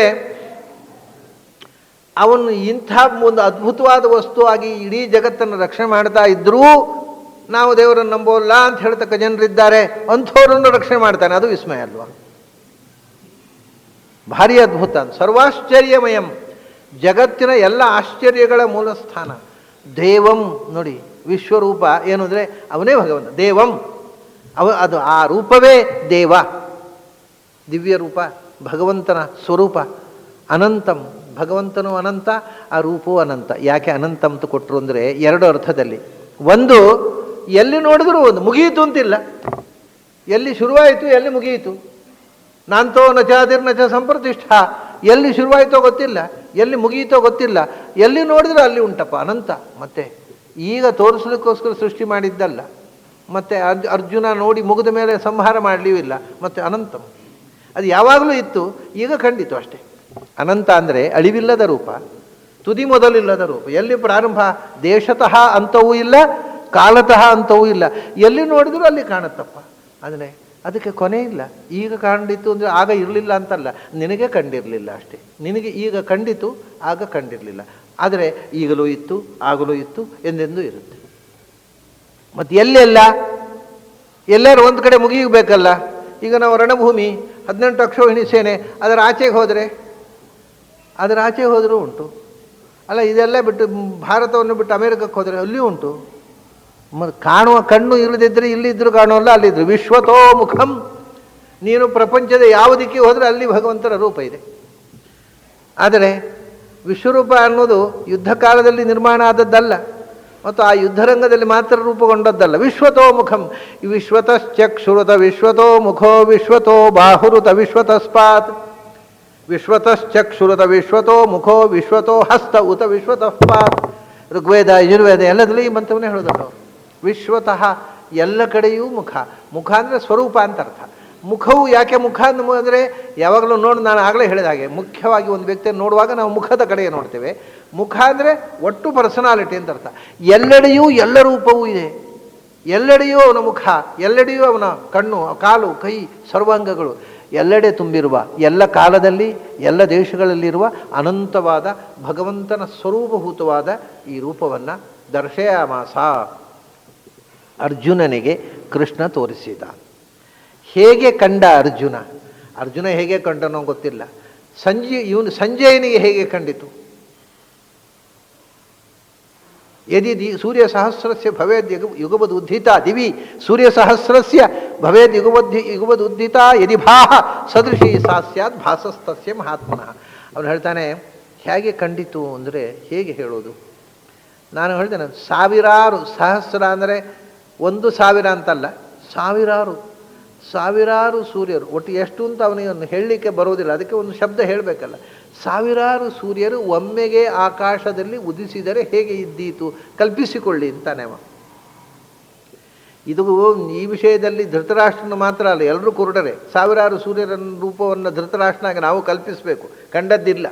ಸಾವಿರಾರು ಸೂರ್ಯರು ಸೈಮಲ್ಟೇನಿಯಸ್ಲಿ ಏಕಕಾಲದಲ್ಲಿ ಆಕಾಶದಲ್ಲಿ ಉದಿಸಿ ಬಂದರೆ ಎಂಥ ಪ್ರಖರವಾದ ಬೆಳಕು ಇದ್ದೀತು, ಅಂಥ ದಿವ್ಯ ರೂಪ. ದಿವ್ಯ ಅಂದರೆ ಜ್ಯೋತಿರ್ಮಯ, ದಿಬುದ್ಯುತವು, ಅಂಥ ದಿವ್ಯ ರೂಪ, ಅಂಥ ಬೆಳಕು ಅದು ಅಂತ. ದಿವಿ ಸೂರ್ಯ ಸಹಸ್ರಸ್ಯ ಭವೇದ್ ಯುಗಬೋದ್ಧಿತ ಭಾಹ, ಸಾವಿರಾರು ಸೂರ್ಯರ ಬೆಳಕು ಒಮ್ಮೆಗೆ ಆಕಾಶದಲ್ಲಿ ಮೂಡಿ ಬಂದರೆ ಹೇಗೆ ಇದ್ದೀತು? ಸದೃಶಿ ಸಾಸ್ಯಾತ್ ಭಾಸಸ್ತಸ್ಯ ಮಹಾತ್ಮನಃ.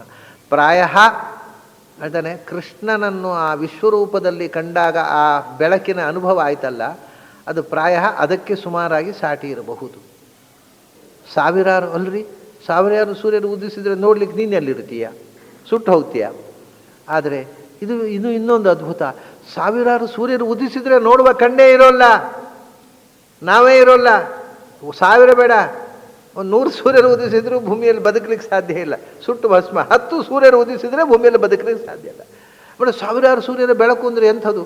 ಅದು ವಿಚಿತ್ರ. ಸಾವಿರಾರು ಸೂರ್ಯರ ಬೆಳಕನ್ನು ಯಾವತ್ತೂ ಆಕಾಶದಲ್ಲಿ ಬರುವುದು ಸಾಧ್ಯ ಇಲ್ಲ. ಅದನ್ನು ಅಂತಹ ಬೆಳಕು ಬಂದರೆ ನಮಗದನ್ನು ತಡ್ಕೊಳ್ಳುವುದು ಸಾಧ್ಯ ಇಲ್ಲ. ಆದರೆ ಇದರ ವಿಶೇಷ ಏನು ಅಂದರೆ, ಸಾವಿರಾರು ಸೂರ್ಯರ ಪ್ರಖರ ಬೆಳಕು ಕಾಣುತ್ತಯ್ಯ. ಯಾಕೆಂದರೆ ಇದು ಒಳಗಣ್ಣಿಗೆ ಕಾಣೋದಿದು, ಕಾಣುತ್ತೆ, ಕಂಡರೂ ಕೂಡ ಸುಡೋದಿಲ್ಲ, ಭಾರಿ ತಂಪೋದು. ಇದು ವಿಚಿತ್ರ. ಸಾವಿರಾರು ಸೂರ್ಯರ ಬೆಳಕು ಕಾಣುತ್ತೆ, ಆದರೆ ಚಂದ್ರಪ್ರಕಾಶಕ್ಕಿಂತಲೂ ತಂಪೋದು. ಆದ್ದರಿಂದ ಅದು ಸುಡೋದೇ ಇಲ್ಲ. ಎಷ್ಟು ಸಾವಿರ ಅಲ್ಲ, ಇನ್ನು 10,000 ಸೂರ್ಯರು ಉದಿಸಲಿ ಯಾರು. ಯಾಕಂದರೆ ಆ ತಂಪಿನ ಅನುಭವದಿಂದ ಮೈಮರೆತು ಬಿಡುತ್ತೇವೆ ನಾವು. ದಿವಿ ಸೂರ್ಯ ಸಹಸ್ರಸ್ಯ ಭವೇದ್ ಯುಗಬದುದ್ಧಿತ ಇದಿ ಭಾಹ. ಆದರೆ ಆ ಭಾಹ ಬೆಳಕು ಉಂಟಲ್ಲ, ಅದು ಚಂದ್ರನ ಸಾವಿರಾರು ಚಂದ್ರರು ಉದಿಸಿದರೆ ಆಗುವಂಥ ತಂಪು ಎಂಥದ್ದು. ಅಂಥ ತಂಪಾದ ಕಣ್ಕುಕ್ಕುವ ಪ್ರಕಾಶ, ಆದರೆ ಸುಡುವ ಪ್ರಕಾಶ ಅಲ್ಲ. ಆ ಪ್ರಖರತೆ ಅಷ್ಟಿದೆ, ಆದರೂ ತಂಪದು. ಸೂರ್ಯನ ಬೆಳಕು ಚಂದ್ರನ ತಂಪು ಒಟ್ಟಿಗೆ ಸೇರಿದರೆ ಹೇಗಾಗುತ್ತೆ? ಅದು ಭಗವಂತನ ದರ್ಶನದ ಅನುಭೂತಿಯ ಒಂದು ತುಣುಕು. ಅಂಥ ಆನಂದ, ಆ ತಂಪಿನ ಅನುಭವ ಅಂಥ ವಿಚಿತ್ರವಾಗಿರತಕ್ಕಂಥ ಅನುಭವ ನನಗೂ ಆಯಿತು. ನಾನು ನೋಡಿದೆ, ಸಾವಿರಾರು ಸೂರ್ಯನು ನನ್ನ ಕಣ್ಣು ಮುಂದೆ ಉದಿಸಿದಾಗ ಆಯ್ತಪ್ಪ, ತಂಪಾಯಿತು, ಆನಂದವಾಗಿ ನೋಡ್ತಾ ನಿಂತು ಬಿಟ್ಟೆ ನಾನು ಅಂತ ಸಂಜೆಯ ಧೃತರಾಷ್ಟ್ರನಿಗೆ ತನಗೇ ಆದ ಅನುಭೂತಿಯನ್ನು, ಅಷ್ಟೇ ತಾನೇ, ಅರ್ಜುನನ ಅನುಭವವನ್ನು ಸಂಜೆ ಹೇಳಲಿಕ್ಕೆ ಆಗೋದೇ ಇಲ್ಲ. ತನಗೇ ಆದ ಅನುಭೂತಿಯನ್ನು ಧೃತರಾಷ್ಟ್ರನ ಮುಂದೆ ತೆರೆದಿಟ್ಟ. ಮುಂದೆ ಏನಾಯಿತು, ಅವನು ಏನು ಕಂಡ, ಅದನ್ನು ಕಂಡ ಅರ್ಜುನ ಏನು ಮಾಡಿದ ಅಂತಕ್ಕಂಥ ಸಂಗತಿಯನ್ನು ಧೃತರಾಷ್ಟ್ರನಿಗೆ ಮುಂದೆ ವಿವರಿಸ್ತಾನೆ. ಆ ವಿವರಣೆಯ ಭಾಗವನ್ನು ನಾವು ಮತ್ತೆ ನಾಳೆ ಸಂಜೆ ಸೇರಿದಾಗ ನೋಡೋಣ. ಅಲ್ಲಿ ತನಕ ನಿಮಗೆಲ್ಲ ಅಭಿನಂದನೆಗಳು ಮತ್ತು ಅಭಿವಂದನೆಗಳು.